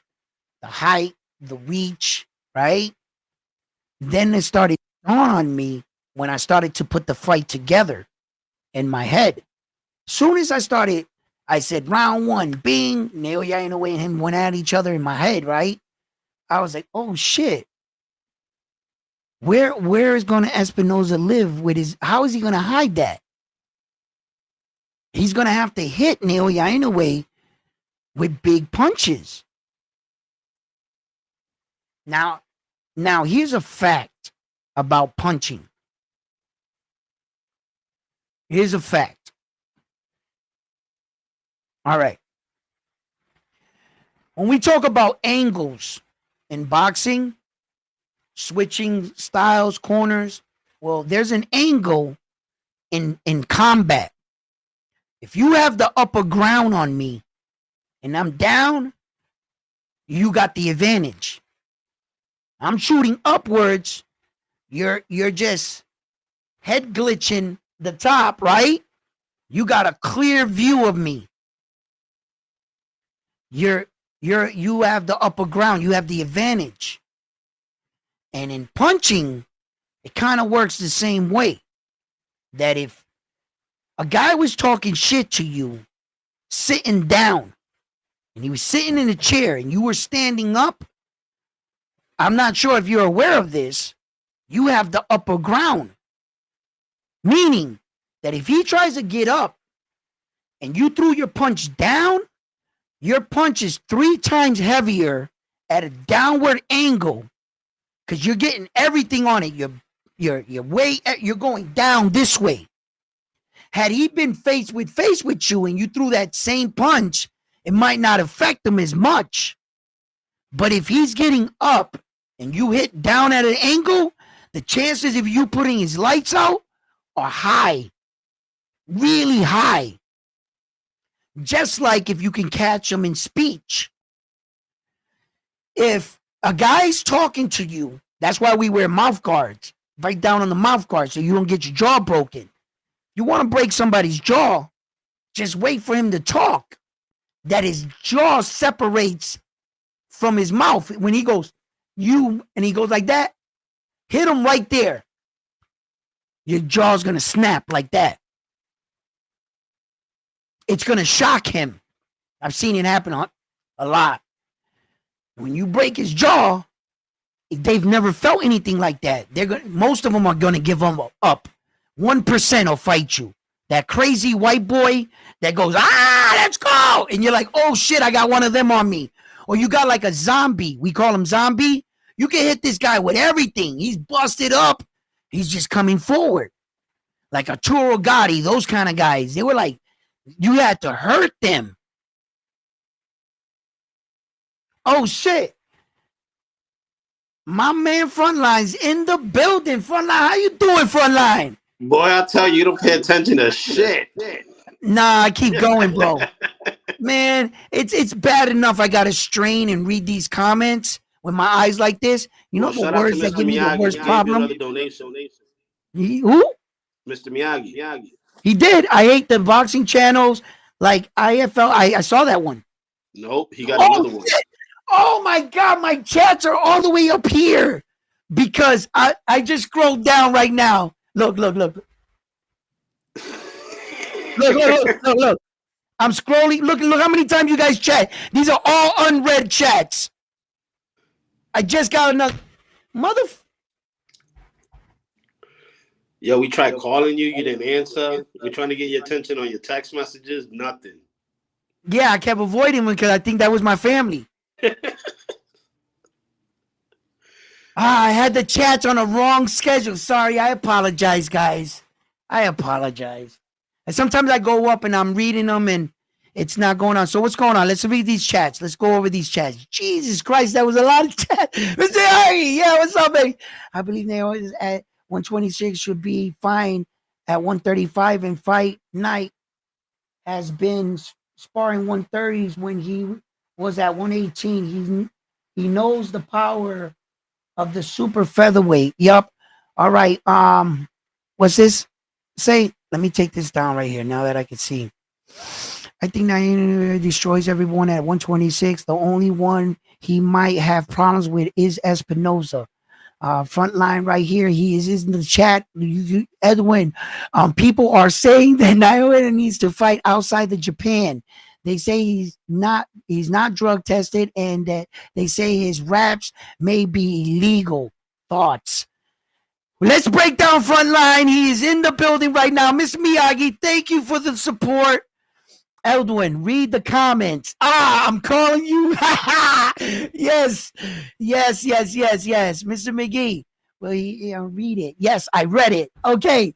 Let's see. Edwin, 61 dangerous chat code. He has a cheat code at the lower weights. Okay, let's talk. Let me answer. I caught up with all you mess. Thank you, Frontline, for coming in. And Frontline, we stick around. We're gonna have to talk. But let me answer the questions real quick and the one that you said. All right. Thing being with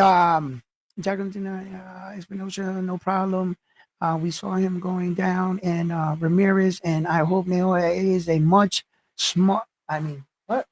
Ramirez and Naoya is a much smaller fighter, in my opinion. That was Frontline. Okay.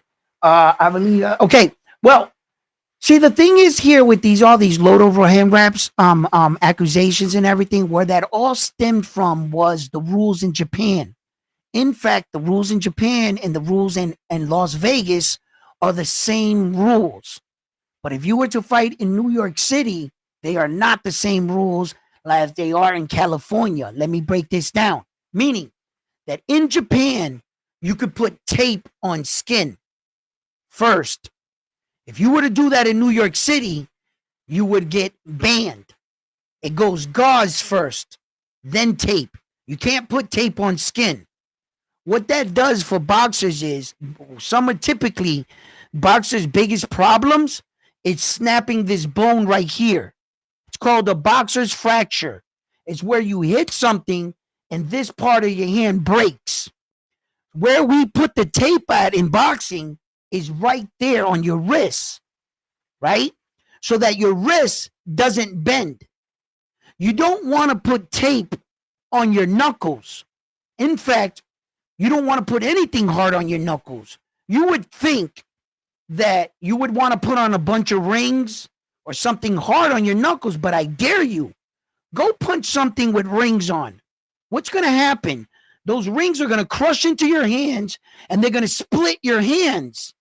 If you were to take anything and put them on your knuckles, every time you punch, just remember, that's slapping against your knuckle. So when people think about loaded hand wraps and they see these big things, no, that's all gauze. That's all to protect your knuckle. You don't want nothing hard on your knuckle. Okay? Where the cheating they're saying comes from is that you could put so much tape on your wrist that shit will look like a cast. Your wrist is not going to bend. So you could throw your punch with confidence going forward. It's going to feel like a freaking brick because you ain't going to get no get back. You see? So what happened in Japan was Stephen Kubo Fulton signed to fight Naoya Inoue in Japan, flew out to Japan, and once he arrived there, his coach called Japan's hero a cheater on a world stage at the press conference. He said the only reason why you're winning is because you're a cheater and you're putting tape on skin. So Naoya Inoue, of course, offended, invited Stephen Kubo Fulton's manager into the locker room, like he was going to be there anyway, because you got to understand that Naoya Inoue did not have to say, yes, I'll switch it. You have to understand he was in his legal right to allow the fight to continue with tape because you signed the fight under these rules. Once you got here, you wanted to change the rule. You see? So Naoya Inoue told him, tell your coach, which way do you want me to wrap my hands? The coach said, put the gauze first. They did it. They wrapped Naoya Inoue's hand the way Stephen Kubo Fulton's coach wanted it. They signed off on it, and he whooped his ass just like that and brutally knocked him out with the style hand wraps they requested. See? And as for the steroid testing, when that rumor came out about the steroids, Naoya Inoue was in the fight and they were testing him. In that week, the news article came out in Japan that Naoya Inoue was one of the most tested fighters in that card. So they came and woke him up around, 1, 2 o'clock in the morning, I guess it was. And Naoya Inoue has 2 infant kids. He has 2 infant kids, right? And they woke him up. Now I got to get my babies back to bed. You guys are knocking on my door for urine and blood. Couldn't you just wait 4 hours and meet me in the gym? And he made a complaint. What human in the world would not complain about you knocking on my door at 2 in the morning? I got a 6-month-old that my wife just put to bed. He's been up crying all night. We just got the baby to bed, and all of a sudden, boom, boom, boom, boom, we need urine and blood. Up, the baby's up. Would you be pissed? So it was just a natural, reaction saying, bro, these steroid people gotta, make better time for these. We got families. And all of a sudden, Naoya Inoue is a cheater. Now, when you go look up Naoya Inoue, WADA, they don't hide it. It's all public knowledge, all record. Every test Naoya Inoue has ever taken in his life, he passed. Now, I dare you to go on their website. You know what the beautiful thing about their websites are? They put the dates and the time of the last time they tested any athlete in boxing. You could see how long Gervonta Davis, Shakur, anybody has not been tested for. And when was the last time them as fighters have ever been tested? You'll see for yourself how many times Naoya Inoue has been tested, never failed a drug test. Just because you could sit there and say something about somebody doesn't make it true. It doesn't make it real. It's just talking shit. And then when you can go back and back up these accusations by research, you'll see for yourself. Then they were saying that his power, that all this, that, and everything. Go back and watch Naoya Inoue's amateur fights. Headgear, 16-ounce gloves, straight knocking these dudes out. And if you could do that with 16-ounce gloves and headgear, why are we surprised that he's hitting this hard? Maybe he was born this way. Maybe he really has this power. But when you can't explain something you don't understand, most people are going to call you a cheater. Why? Because they can't do it. Why? Because they're not special.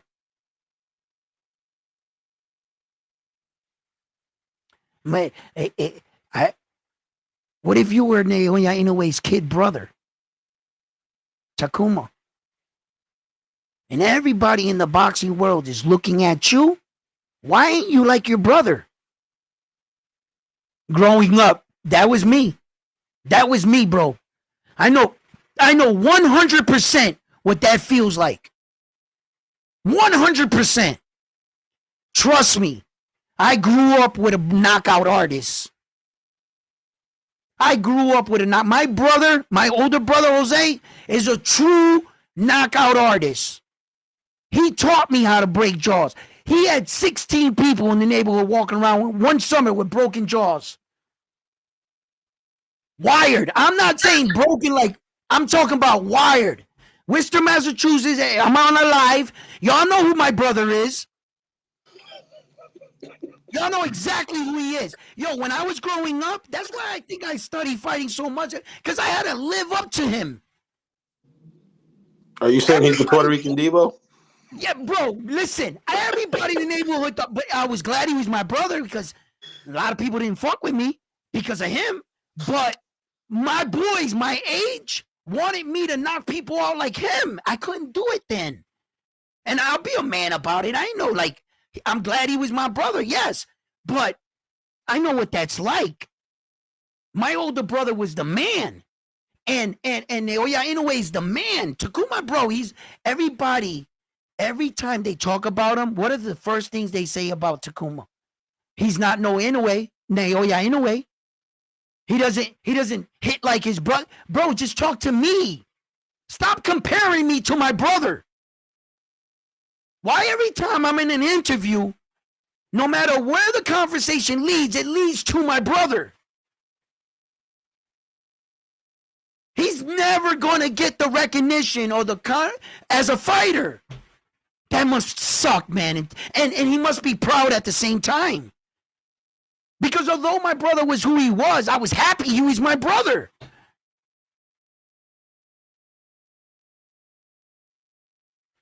You know, but I had to live up to him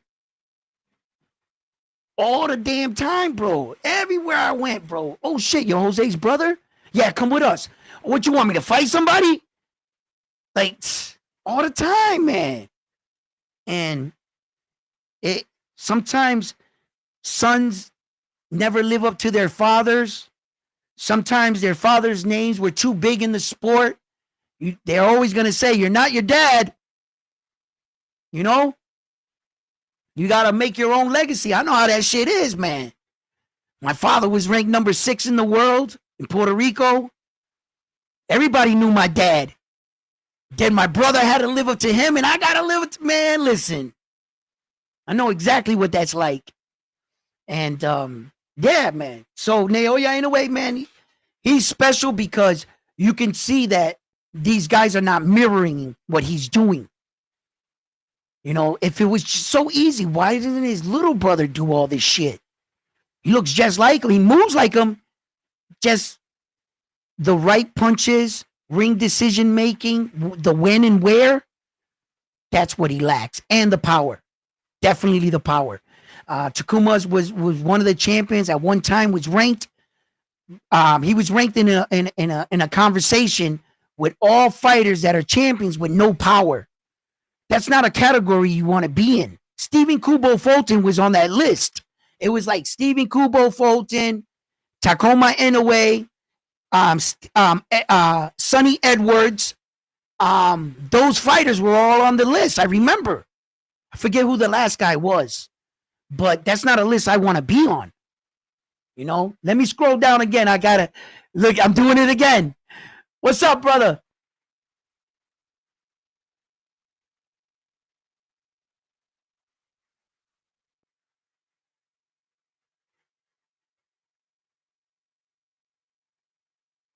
All right. So Frontline. I think I caught up to a lot of them. A lot of them I read. They were basically, I kind of put them together with the other ones. They were asking like the same questions. Oh yeah, and this one right here. Lloyd asked me 6'1", a dangerous cheat code. Yeah, I read that one. What's up, Frontline man? How you been? Is he there? Yeah, I'm here. I'm just in the shower. I'm listening, but I'm gonna get back to you in 2 seconds.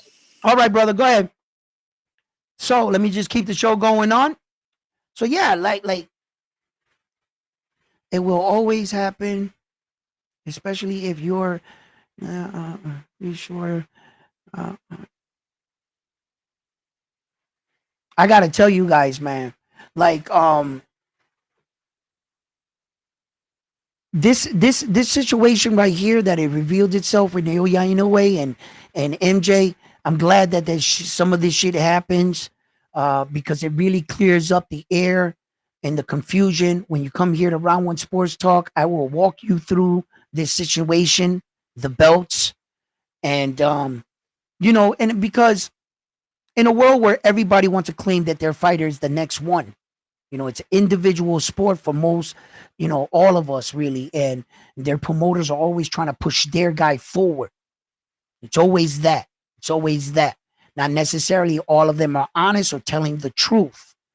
In this video right here, we will tell the truth and we will get down to the bottom of who's really being avoided. Because when it's all said and done, as a fighter, man, you're in a sport where you're taking a risk and you're putting your life on the line. You know, like with every match, you never know if you could take a wrong punch or things can go wrong and you will never be the same again. So I honor all these fighters for going the ring and doing that, you know, and at the same time, they're writing their legacy. For someone just to sit back with a suit and tie and call you a duck and say that they want you off the pound for pound list. You've never laced it up at Hearns. You have no idea what it's like to box. You ever seen that man move? He's awkward. Ed Hearn. He doesn't have a rhythm bone in his body. He can't shoot a layup. No athletic ability. For him to sit down and disrespect the champion like that. Why is he doing that? He wants his fighter to have the fight. He wants his night to cash in on MJ. And you'll see that with boxing promoters. Same thing Bob Arum's doing with Loma, I believe now. Loma still has a big enough name. He's on his way out. He got 1 foot out of boxing, 1 foot in. I think Bob Arum was trying to cash out on Loma by putting him to fight Tank Davis. That's my honest assessment of that situation. Sometimes you're going to see that, and this is my honest assessment. In this situation, I believe Ed Hearn is putting MJ out to pasture. As you can see, he's 30 years old. He only has 13 fights. What do you think you're going to get another 13 fights out of him? Not sure. But if you could put him in the ring with Naoya Inoue in one of the biggest paydays at the bantamweight division, which is Naoya Inoue, that would be the route you would want to go to cash in on your fighter. What other fight does MJ have besides Naoya? What other fight have you ever heard him pursue? MJ, who? Even if he rematches Marlon Tapales, it would be for no belts. So without Naoya Inoue, they have nothing. Because Naoya Inoue made himself the kind of attraction he is today. You know what I mean? Sometimes it offends me when I hear them take personal shots at a champion's credibility and his credentials, because that's your body of work, man. It offends me when they try to like really belittle the champion in a disrespectful manner. I welcome shit talking all day, 100%. If you just can't shit talk with the best of them, well then fuck it. This guy's gonna shine on you when it comes to that department. Like Rolly, if you let him keep going, he's funny. He's funny with his shit talking. But personal shit, calling my belt phony, calling the men that I fought not worthy, saying that I had a managed career, calling my title run suspect. What? Nah. We don't go another step forward. There's nothing else to say. You don't take another step forward in life. That's how I feel. You know, it's just like if you said something personal about call him a snitch or a bitch or something on the street. I don't think you should take another step forward. You need to address that. We need to clear some stuff up. You got some explaining to do. You know what I mean? Like, that's the only ugly thing about boxing I don't like when they do. I don't like that. You know, if I beat that guy and I beat the champion, then damn it, give me credit for that. You know, he was the guy in the division, whether you feel he was worthy or on your level, or the matchmakers got it right. You know, that I'm not here. Yeah, what's up, man? At 26. Yep. Who you got beating Inoue, if anybody? Or if anybody beating him at 126? Yeah. Or giving him the competition of his career.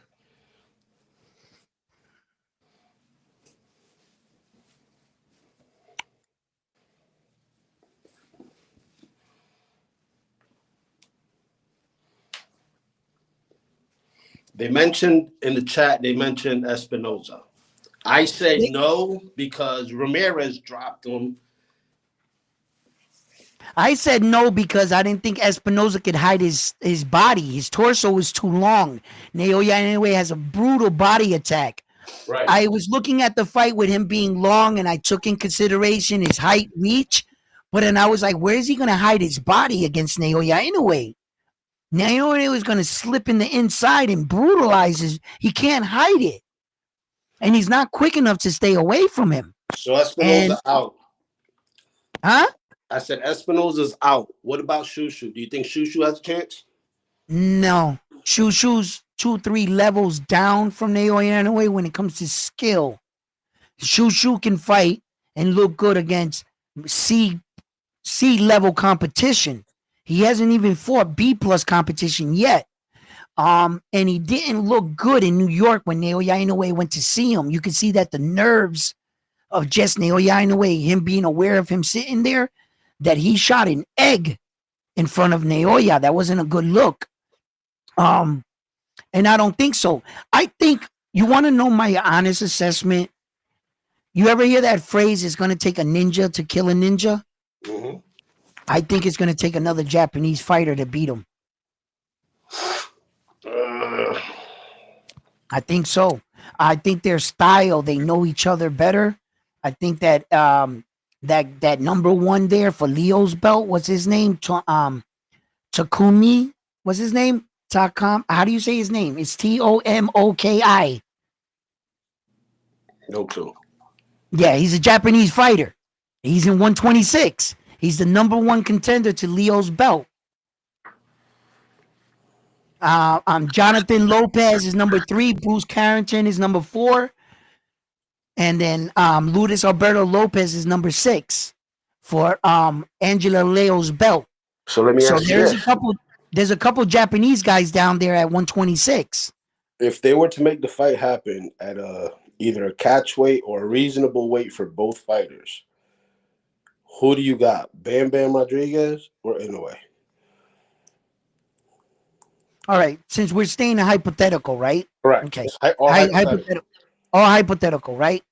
Naoya, I got Naoya Inoue in the fight. I think Bam Bam Rodriguez has fought good fighters. Mr. Miyagi in the super chat. He did? No, I got to push that down. There he is. I'm going to get right to him. I got to set this thing so they can keep moving because I have it on that. So what I believe is in this situation that Bam Bam Rodriguez is good.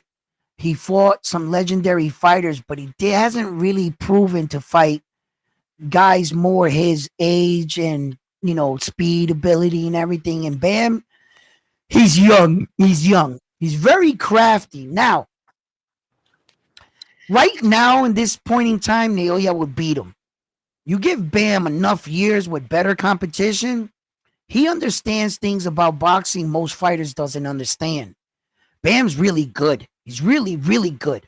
He does have a warrior fighter spirit. He has that Mexican, he's fucking dangerous, man. They're strong. So I like the fight. I just want Bam to get a little bit better. And in a hypothetical, if I could get a catch weight where they're both the same fight, that would be an explosive fight, bro. In a hypothetical. In a real situation, we know that Naoya Inoue doesn't fight in catch weights. He never has. He never will. Right. And it would also have to be for a belt on the line. And someone would have to have a belt. So in a real world, they wouldn't fight. But hypothetically, the way you broke it down, the weight would be 118 for me. I would make Naoya go down 1 and Bam go up 1. And I would be fair in my mind. In a hypothetical. I wouldn't have Bam go. I disagree with you on this one. I got Bam. Yep. I got Bam Bam for sure. Okay. I think he doesn't have more power than Inoue, but I think Bam Bam's footwork it's superior to Inoue's. His angle getting, yeah. I think he when he steps to the side and hits you with that left, the way he does that step aside, he catches a lot of fighters with that left and drops them. You want to know the? Go ahead. No, go ahead. You want to know the one thing that Stephen Kubo Fulton surprised Naoya Inoue with subtle movements to the left or right. What you're describing that Bam's good at. Correct. He had a lot of good success against Naoya Inoue with subtle movement to the right and left. He did. Stephen Kubo Fulton snapped Naoya Inoue's head back like that. Yeah, but Fulton doesn't have the pop that Bam Bam does. No, but which makes your argument even better. Correct. You see, what I'm saying is you're describing those angle movements, and I'm sitting here and I'm saying to myself, you know what? You're right. So Stephen Kubo Fulton had success off of him like that, and Bam having more power. Go ahead, continue. No. There's a question in the chat from Jeremiah. He says, do y'all think that Inoue will move up to 126? No, I think he's going to move up to 126. It's just that we've talked about this, Jeremiah, right? I said to you that Naoya Inoue understands the responsibility as a fighter. He's not moved by the public. He's not going to take a chance to go to 126 if he doesn't feel he's really ready. He's not going to waste his time just for public opinion. He knows that if he goes up to 126 and he loses, He doesn't say, "Oh shucks, you guys beat me at a disadvantage." He says, "You beat me." So he wants to be prepared. I calculated his weight jump from 115 to 118. He had 7 fights. He acclimated, prepared himself the right way. I think that's when we'll get him if he hasn't hit his ceiling. I'm not sure if, because we got to remember, Naoya, for God's sake, every time I think about this, the man came up from 108. 108. Yeah. He started his career at 108. Like, you look at like fighters like Leo Santa Cruz, started his career at 115 and he fought Tank Davis. And he brought him up and they were like, "Oh, Leo started at 150. Well, Naoya Inoue started at 108. And you guys want him to fight Tank Davis for a fantasy mega fight? Where's he at now? 22, right? Yeah, at 22 now.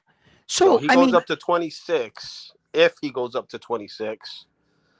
I mean, who's left at 22 for him to prove himself? Well, the only guy that they're dressing up is MJ. Is MJ, right? Not Goodman? Goodman, I don't ever want to do business with Goodman ever again. I wouldn't advise Naoya Inoue and his team to ever set that fight up again. We gave you 3 opportunities, and you just can't get it together. I don't know who the hell your coach is, having you spar that strong 13 days out of the fight, getting a cut. That's unheard of. Who the hell, what kind of amateur night at the Apollo coaching team do you have? 10 days out from the fight, you recut your eye? You're not even supposed to be sparring because you have a cut for injury. So I wouldn't even do business with him. He would never come up again, and I would just leave him by himself. If you have no champion, you've never fought a championship fight, your biggest payday was me, congratulations, do good by yourself. Make your own fight. Then the fanboys are going to start saying Inoue's a duck if you don't take that Goodman fight. So no, it's impossible. It's impossible for them to call him a duck over Sam Goodman when Sam Goodman's situation, it is what it was. Because Naoya Inoue had to fight TJ Doheny and Yi Young Kim. 2 fighters was never in Naoya Inoue's roster. He was never supposed to fight those guys. You understand? And then all of a sudden, because of Sam Goodman, he had to fight TJ Doheny and Yi Young Kim. Because he was never supposed to fight them. He was supposed to fight you. So he pulled out 3 times in the fight, jumps in the ring with Naoya Inoue, challenges him, takes a tune-up fight, breaks both his hands. And this is just he's not good money. He's not good money at all. All right, so who's left? Who's left at 22 to give him a run for his money or a fight that fans want to see? Fans want to see that shit. Fans don't want to. I can tell you right now, although worthy, we don't want to see David Allen Picasso, do we? No, we don't. I'm just telling the truth. Right? We don't want to see him fight MJ. Most of us feel like MJ's not on his level. He's just a guy playing trickery with 13 fights and losing your belts. Like you're not really worthy, right? When you look at 122 pounds, the fighters there, he's already beat the Luis Pantera Naris. Somebody in the chat hinted to Price moving up. People are already leaving the division because of him. His next fights are just gonna be for him. I believe his next fights are gonna be David Allen Picasso. He's gonna pick somebody else. And cuidado, because I heard this morning. This morning that Junto Nakatomi's name is being mentioned again. Junto's right behind him at 118. Junto only has to hop up 1 weight division at 122 to challenge Naoya Inoue. Now I understand. I've saw the interview where Junto said he wanted to fight 2 more times. But Junto's running into a problem where the other champions are avoiding him. They're not signing to fight him like he thought. He thought he was just going to get up there and the champions were just going to do what they did to Naoya Inoue. And I'm just telling the people and I'm alerting the fans that Naoya Inoue came up a real interesting time.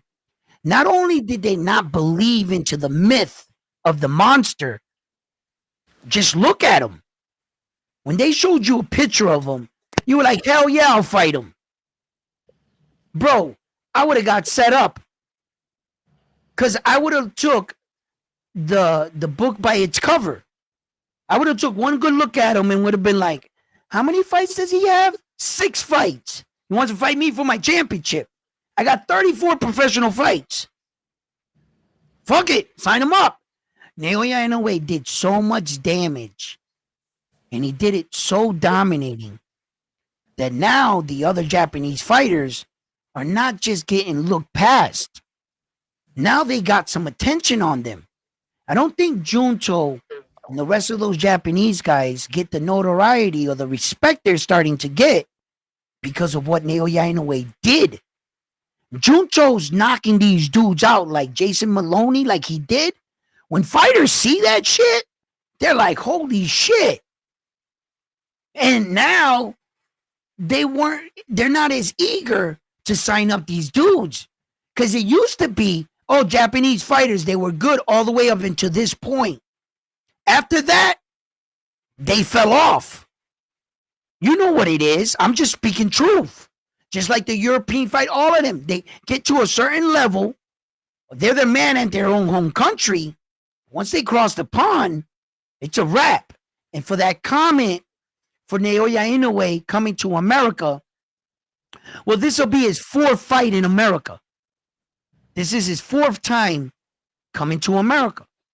The reason why some of us might not be aware of who he is, because he fell under that corona epidemic where there was no crowds, so nobody bought tickets to see his fight. When he fought Jason Maloney and he fought Nieves, right? So here goes Jeremiah with a point. He says, according to the Ring Magazine rankings, if Inoue fights Picasso in June, then possibly Goodman in September in Japan, and MJ December, then he'll have beaten the top 8 fighters at 22, except for Shabazz. That's a good little fact there, and you know, a good scenario. But Naoya Inoue doesn't need not one of those guys to stake his claim at 122 as the best. He doesn't actually need any of them. He doesn't actually need to fight not one of those dudes, right? He could just like wake up tomorrow and just go to 126 and possibly go down as the best super bantamweight champion that we have ever seen in the history of boxing. So although those are interesting fights, all possibilities, all correct. At 122, what Bob Arum said is your last name that you have there, like the top 8 fighters. I don't have to be the top 8 fighters to be the best there. All I really got to do just beat the top 3. That's all. Just like a pound for pound list in the world. Who gives a fuck who the 9th pound for pound best fighter in the world is? Who cares about the 10th pound for pound fighter in the world? You're just describing a good fighter, not an elite fighter. I've always felt the pound for pound list should be 5 fighters, the 3 at top and the 2 threatening. I don't care about the 8 pound for pound guy. Who is that? You see, but that's a sport stretching out the list to get more men on the list. So that at least if I could say you're the 10th guy, well then shit, you were on a pound for pound list. It's just a sport trying to advertise for more men. But if you really think about it, I don't gotta clear the top 8 guys in a division to prove myself. All I gotta do is get all the belts and, just for argument's sake, at least beat the top 3. And he's already done that. He's already done exactly that. So he doesn't really need the MJ fight, the Sam Goodman fight. They need him. They need to say at some point in their career, they actually fought somebody. And if you could say on your career, shit, I got Naoya Inoue on my record, Win, lose, or draw, you fought him. They need him more than he needs them. By far.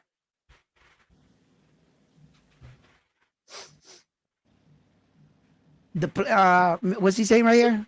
I'm secret dancer. Miss Miyagi, the plan is for Devin Haney to win the WBC champion, then fight Boots in 2026. Shit. I don't know about that one. And they giving Spence a hard time to go to 54. It's just crazy. They want that Ryan fight to have a belt attached. Oh, yeah. The WBA. Another stunt by the WBA. Just making up belts for Ryan Garcia. Coming off a year suspension. Put Rolly on the card for the main event and make up a W. But you guys believe that MJ is the number one mandatory.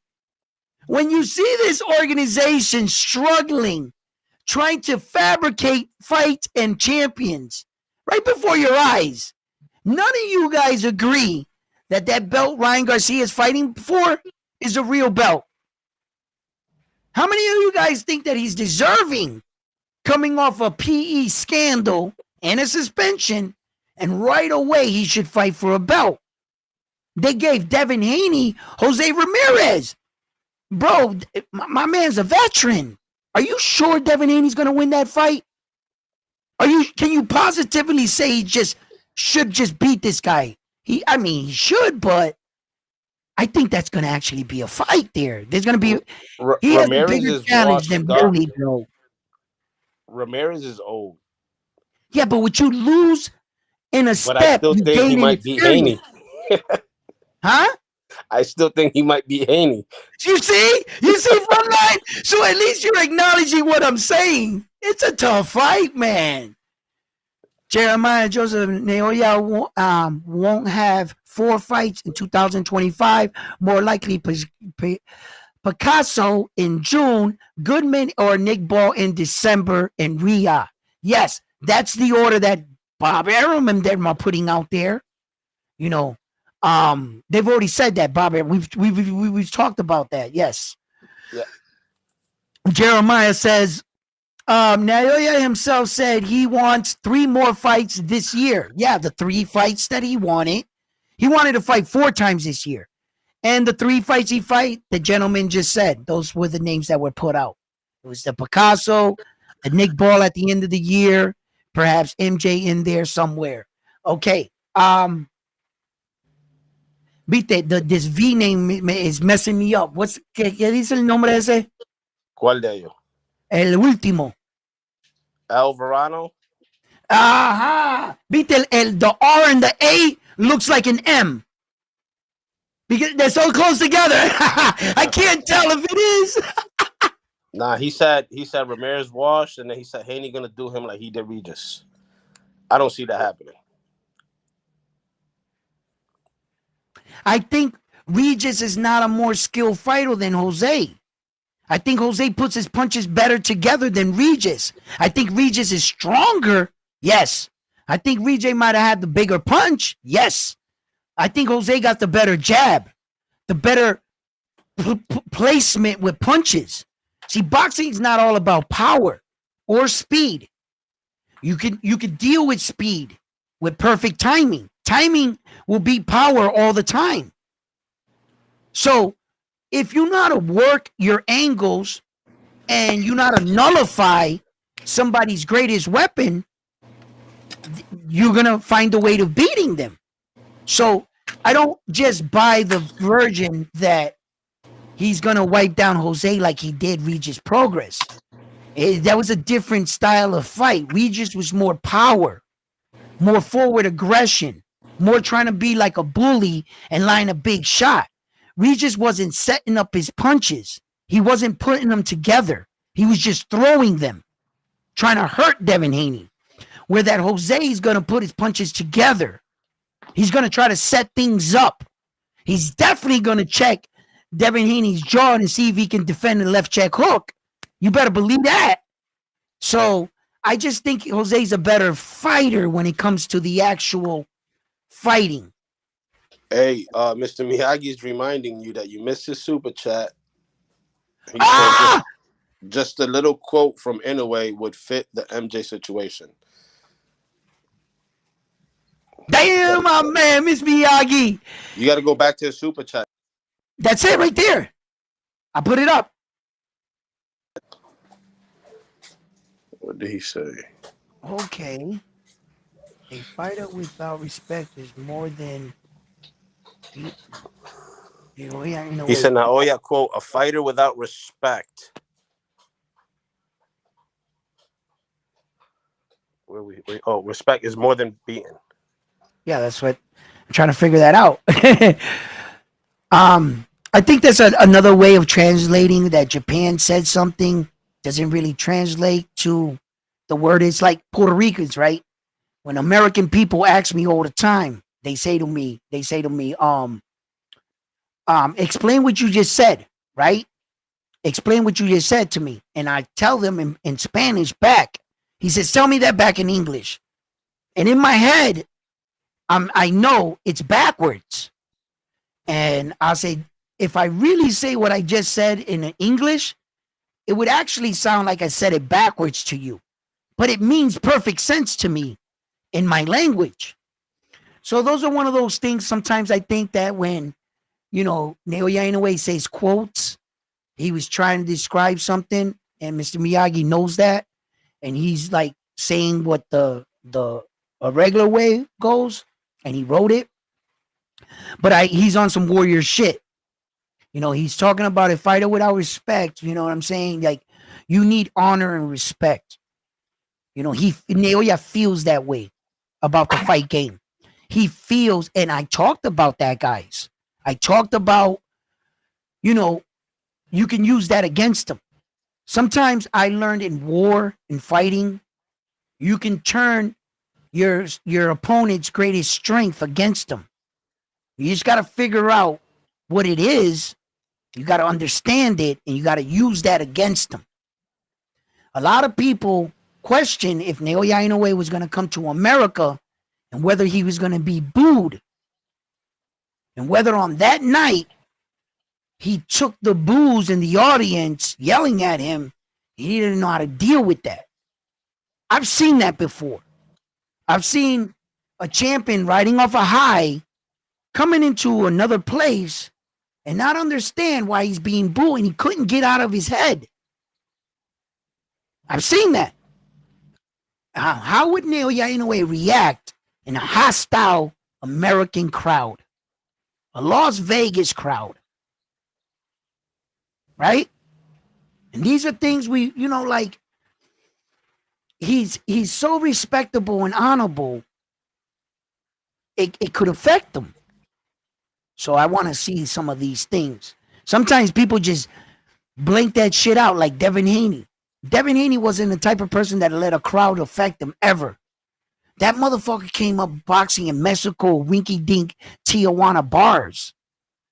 You know what it's like to fight in a bunch of fucking Mexican, knock out the Mexican, and try to make it out the back door with your dad? In Mexico. You know how many times they had to hop in the car and do the great getaway? Right?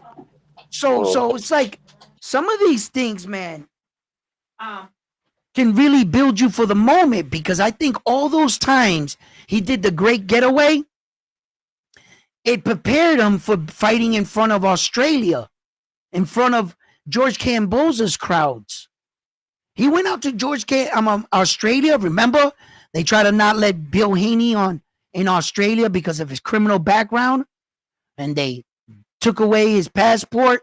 And at the last minute, the Australian officials let his father come over in the last day. That's all mind games. Yeah, of course.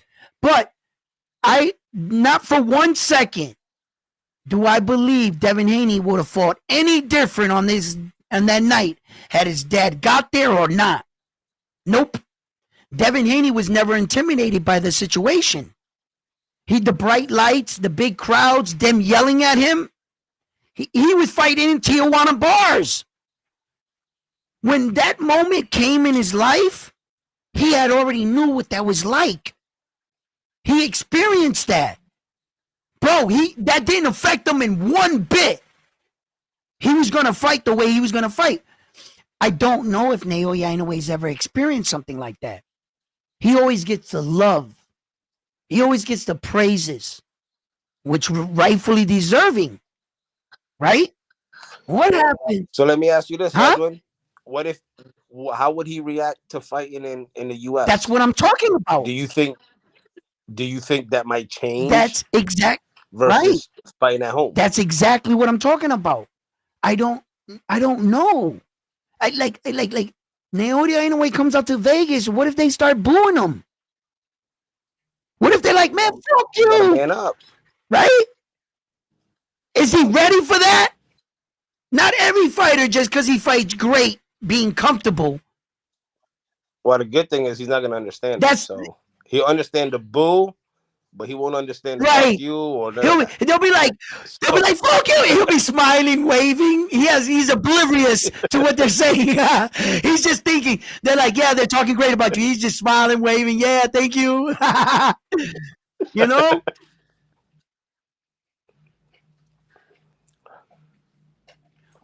Kyle says lawsuit Haney's the most sensitive boxer. What the fuck are you talking about?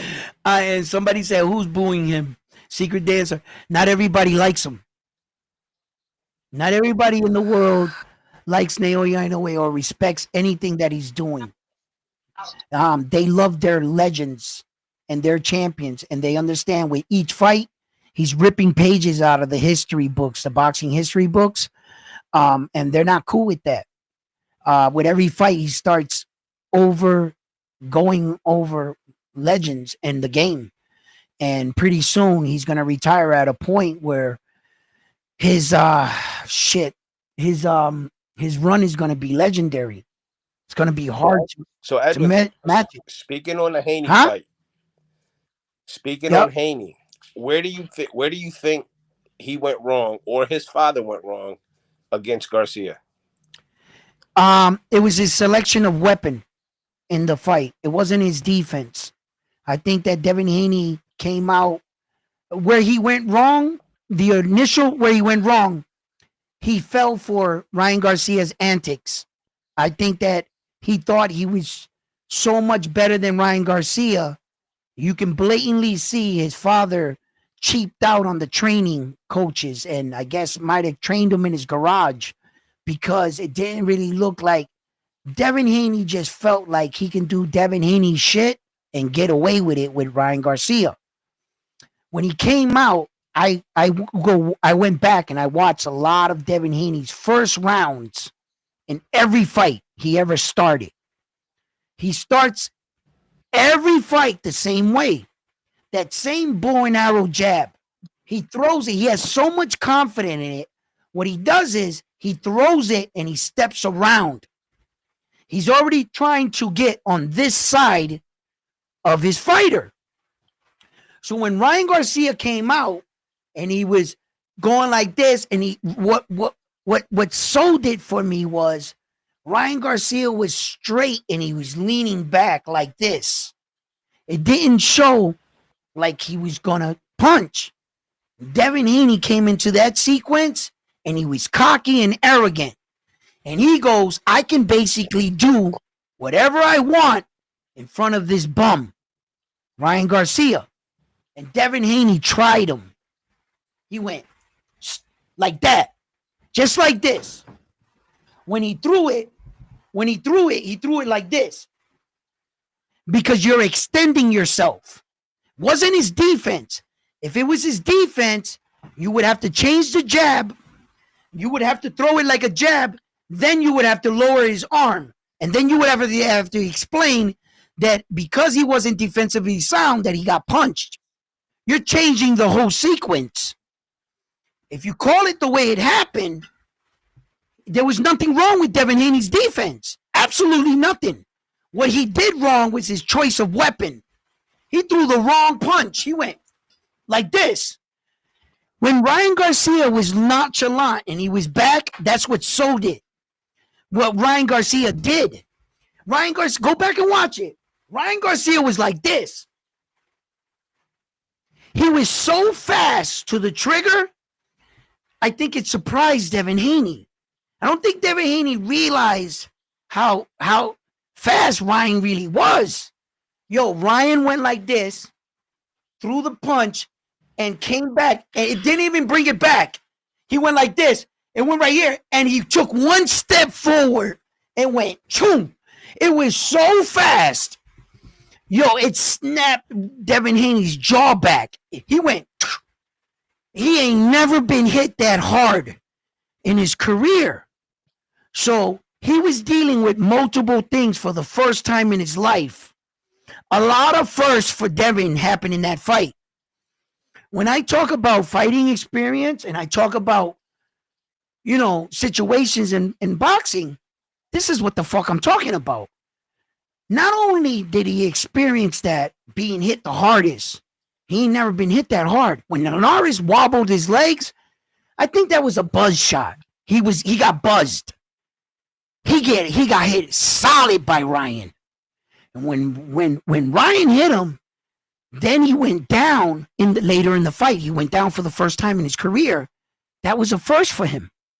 That was the first time he was getting up, looking outside at his dad, his little brother, his wife, everybody. Now, leading into that fight, he told Ryan Garcia, "You're a quitter. Tank Davis gave you a body shot and you quit." He was in that fight getting rocked.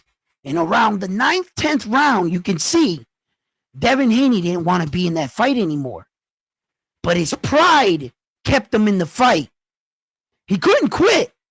Because if you, not only are you getting your ass whooped by Ryan Garcia, but your whole campaign in the fight, leading into the fight, that you're a quitter, Ryan Garcia.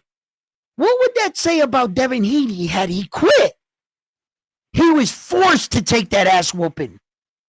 He had to go somewhere in his mind, in a real dark place, in order for you to get that mental victory that no matter, you've never experienced this. Yo, he actually got dropped like 5 times in the fight. I don't know. I think the referee took 3 of them away, right? He's never experienced that. So he didn't know where to run. There was nowhere to hide. He had to go through it. He had to endure whatever was coming. Now he's experienced this. Now he knows. So after saying all of that, where did Inoue go wrong against Neri when he got dropped? Inoue went wrong with Neri is that he's too fucking honorable. He thinks that these guys are not going to take cheap shots sometimes in the inside or try him because of the legend of who Naoya Inoue is. When Naoya Inoue was coming off that break, you gotta understand, like, he must have been riding on a high. You got this whole country telling you shit. Edwin, you're not, yeah. Hold on, because I think we got somebody that's saying, have you ever met or talked to Devin? And I know where this is going. Yes, I know where this is going. But go ahead. I talked to his father. I have an interview. I got receipts. I got an interview with his father. Yes. Why? He says you tell stories like you talk to him. I tell stories like I talk to him. I don't need to talk to somebody for somebody to tell me their story. You're a celebrity. Your story is displayed for the world to see. That would be a dumb question. It would be like somebody saying like they actually said something. They say something slick, thinking they said something slick, but they actually said nothing. Because when we're talking about these individuals, they're televised. They have interviews. You can constantly hear their story, their rebuttals, and their answers to such things. You no longer need to talk to these people unless you want to get in depth into, like, personal things. But my story's not on TV, not like yours, Frontline, not like his. Now I would have to actually talk to you because I would know nothing about you. Right. But when you're a celebrity and your life, you can constantly go on, get interviews, things, that would be saying like, oh, you talk about Devin Haney like you know him or something, right? Um, I know him. I know him very well, just like the rest of the world does. But He, here's my thing. What you're yep. talking about, it's boxing related. So that's Yes. all public. Right. And just like I said, unless I was gonna talk about more personal things, that's when I would need to talk to him. I Right. Like addressed there's that. channels out there that talk shit about his baby mama, No, no, no, no. That's all they that don't know shit. But nothing about Devin Haney. They never exactly. even talked to the guy. You know nothing about his life, his background. Correct. How can you talk about that? I only Exactly. talk about stuff that is televised.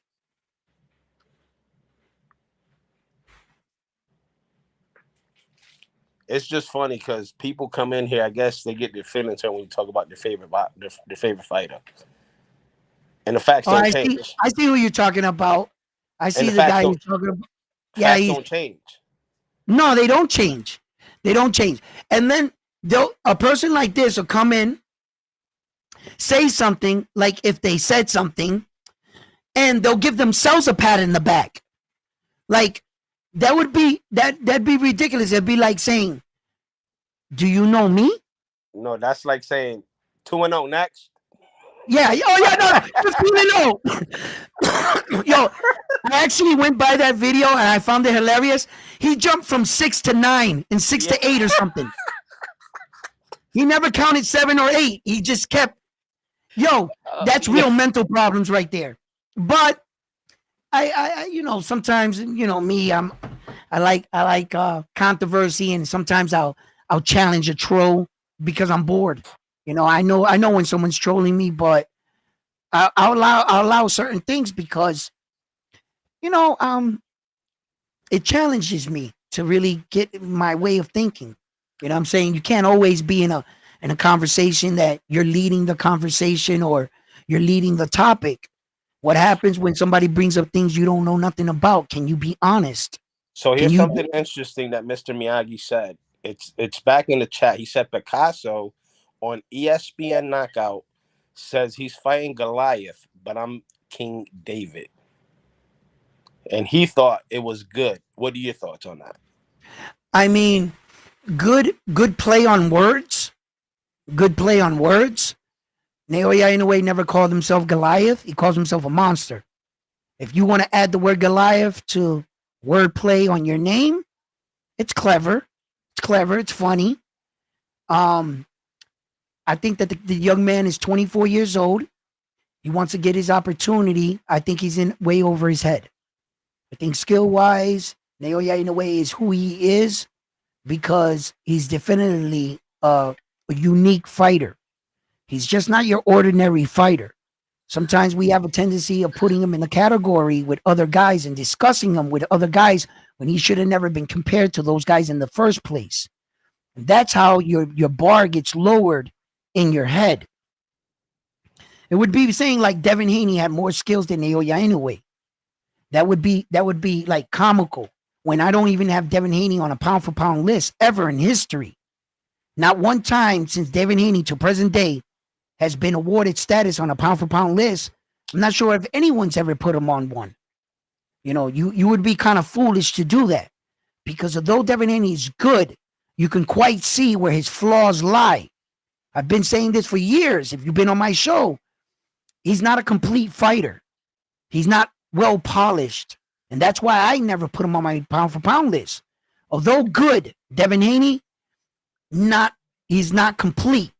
It looks like he went into training and he cut out on the last part of training and felt like he learned everything he needed to. And I could see them in him as a fighter because I know what I'm looking for. I know what I'm looking for in a fighter. I can see that.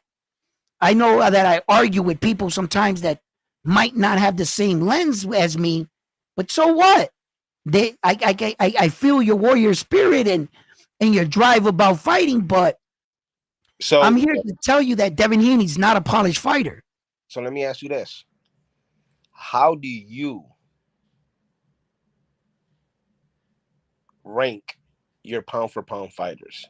Do you do it the old school way, where no matter the weight class, you feel that that boxer's skill level will beat any boxer at any weight level? We're talking skill to skill, or how do you rank?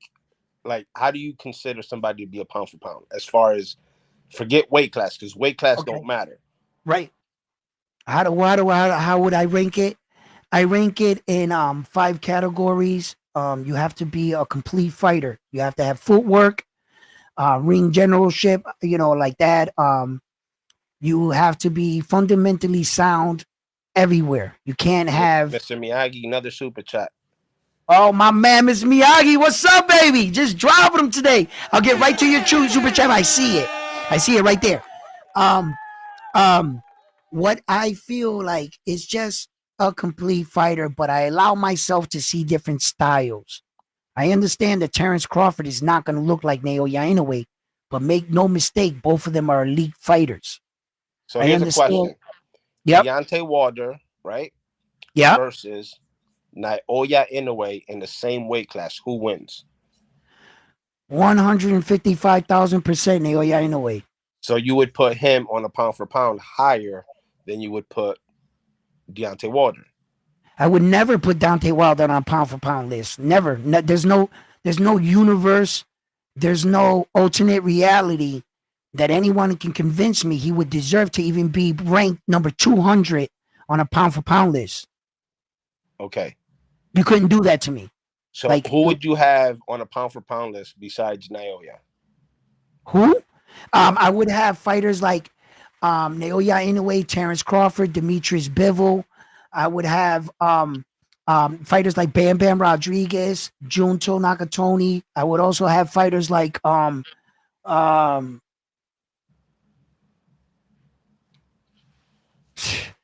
Saul. He would be at the real bottom, but he's gonna have to be on the list. I have to admit. So, because I mean, he's not fighting the best level, but since we're talking about skill, the abilities to control a fight, to manage a fight, he's fucking good. His ring IQ on understanding where the fight is going and what he needs to do in the fight, whether he could execute it, because Demetrius Bivol kept him back, but he understood what he had to do. Saul's good when he's a complete fighter. Saul's a complete. He could cut off the ring. He could shift with you. He doesn't have to look the most skillful. He looks a little bit stiff at times, and he doesn't. But he's a complete fighter. I got to admit. There are a lot of guys that are good in certain areas. Ryan Garcia is good with the left check hook and speed. Does that make him a complete fighter? No. Jaron Boots Ennis seems to have one of the a well-rounded game. Is he a complete fighter? No. There are a lot of fighters that still have a lot of proving to do. And as far as, okay, you're gonna look good like this against that guy. What happens when they put Jaron Boots Ennis with Jaron Boots Ennis? Like when you meet yourself, are you gonna look like that? Are you gonna take it to the next level? And fighters like Naoya Inoue, when he met himself, Nonito Donaire, he took it to the next level. And the next time they fought, he showed you. That's taking down your adversaries when they thought these are going to be the most worthy opponent. Stephen Kubo Fulton. Undefeated fighters, unified champions. He's brutalizing these guys. He's taking it to another level. You talk about fighters like Devin Haney, he has Regis Progress hurt. He doesn't go in for the kill. His mentality was, let me play it safe. Doesn't mean it was wrong. Does not mean that it was wrong. But he still played it safe. He didn't give Regis the opportunity to catch him with a lucky punch. So he stood responsible. The warrior thing to do, because we are in a marketable business where you want to sell some tickets, you want to go in for the knockout. See? So It depends. It depends. And let me answer Miss Miyagi's donation here, because he's the one that needs to be up on the board, because he's dropping that love and support to the channel. And Naoya Inoue, problem in the Naoya Neri fight, I think was, oh yeah, that's right. We were talking about that quote that Ben said in Batman.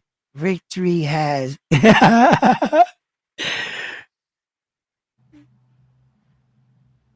look, I think in that Luis Pantera Nari fight, what got him caught, Nari did his homework.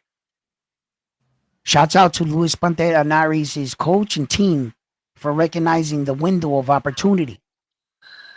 They saw a flaw in Naoya Inoue's break. They saw that he has a tendency of dropping that right hand. Naoya Inoue was going to punch back in the break. Naoya Inoue, Luis Pantera Nari was quicker on the trigger. He hit Naoya Inoue with that shot, and I believe had it been anybody else, any other boxer in the world, he would have knocked that dude out. As you can see, as the fight kept going, the bruising on Naoya Inoue's cheekbone was showing more and more. That's how hard he hit him. The one thing about Naoya Inoue is that when Luis Pantera Nari got his opportunity, he hit the home run. He just didn't keep the lead in the game. When he hit him and he dropped him, great. This is what separates elite fighters from great fighters from good fighters. That an elite fighter, if you hit him with that shot, good luck, because you're not going to hit him for the rest of the night. They record that. They learned that in the moment.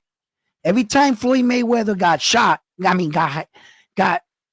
hit with by a big shot in a fight, you notice the fighter never hit him with that same shot the rest of the night? It was only that one time. The elite fighters know what they did wrong. These men practice being a certain distance from their opponents. They understand where they're safe at, where they're not safe at, and where they should be. They also understand and studied angles. You only have two hands. There's only so many things you can do, right? So these are the elite of elite men. If you happen to catch Luis Pantera Nari hit Naoya Inoue with that shot, did he ever hit him with that shot again in the fight? Nah, he tried. He tried. But it never landed. Inoue picked up on it. You only hit him one time with it. Some fighters, you can hear the announcer saying, wow, this guy can't avoid that right hand. He's been getting hit by the right hand all night. He's not learning from his mistake. Tim Tszyu, he went lowered for that uppercut, and he rocked his jaw. He hit him so hard that the next time he went down in the same sequence. He didn't know where the shot came from. He didn't understand what he did wrong. He kept trying to do the same thing. We've seen those moments. Wow, this guy, he can't avoid the left hook, huh? All night he's been hitting with that left shot. You hit Naoya Inoue, the greats, the elite fighters, one time. Good luck. You better have more than one plan. Naoya Inoue, he's an elite fighter. Luis Pantera Nari's moment went by him. You can't let that happen. You know, you're gonna have to beat him, bro. Yeah, Miss Maggie also says he was too relaxed on the breaks. But yeah, that's what I said. And shuts out to Luis Pantera Nari's coach for recognizing that. They devised that shot and that game plan for that moment. You better believe it. And I give credit where credit's due. I'm well aware and recognize that wasn't a fluke punch. I know what that was. That's called coaching. That was a Hawaiian punch. You know what I'm saying? He caught him. He caught that ass with that shot, bro. Yeah, man. Yeah. So listen, fight fans, I've really been on for like 5 hours or something. What was it? What is it? 3 hours and 20. Is that what this is? Yeah, 3.5 hours. Golly. Yo, Bam. Anyway, it's been an amazing show. I got a lot to talk about. Thank you for everyone to joining the live stream. Thank you for everybody sharing your chats, even the ones I disagreed with. Fucking love you. Thank you for stopping by. Thank you for putting your opinion. Thank you for keeping my boxing mind sharp. Thank you for my co-host today here on Frontline for joining and really getting me together. Because you guys know if you guys leave me going, I will ramble on and not read any comments sometimes. I don't know. I'm too passionate with this. So I love the somebody got to sport. keep you focused. Yes. I need Frontline to come in and keep me on the chats and everything, and I appreciate that, brother. Thank you for the help today. You're always welcome, and thank you for everybody tuning in to hear at Round One Sports Talk. So like always, I'm on to the next one after this one here at Round One Sports Talk. Mr. Miyagi, everybody, and I mean this from the bottom of my heart, that came here today showing me the support. Thank you. And I'm on to the next one after this one here at Round One Sports Talk. Hey, yo, Armando Frontline, everybody, peace. Suave, Gorillo.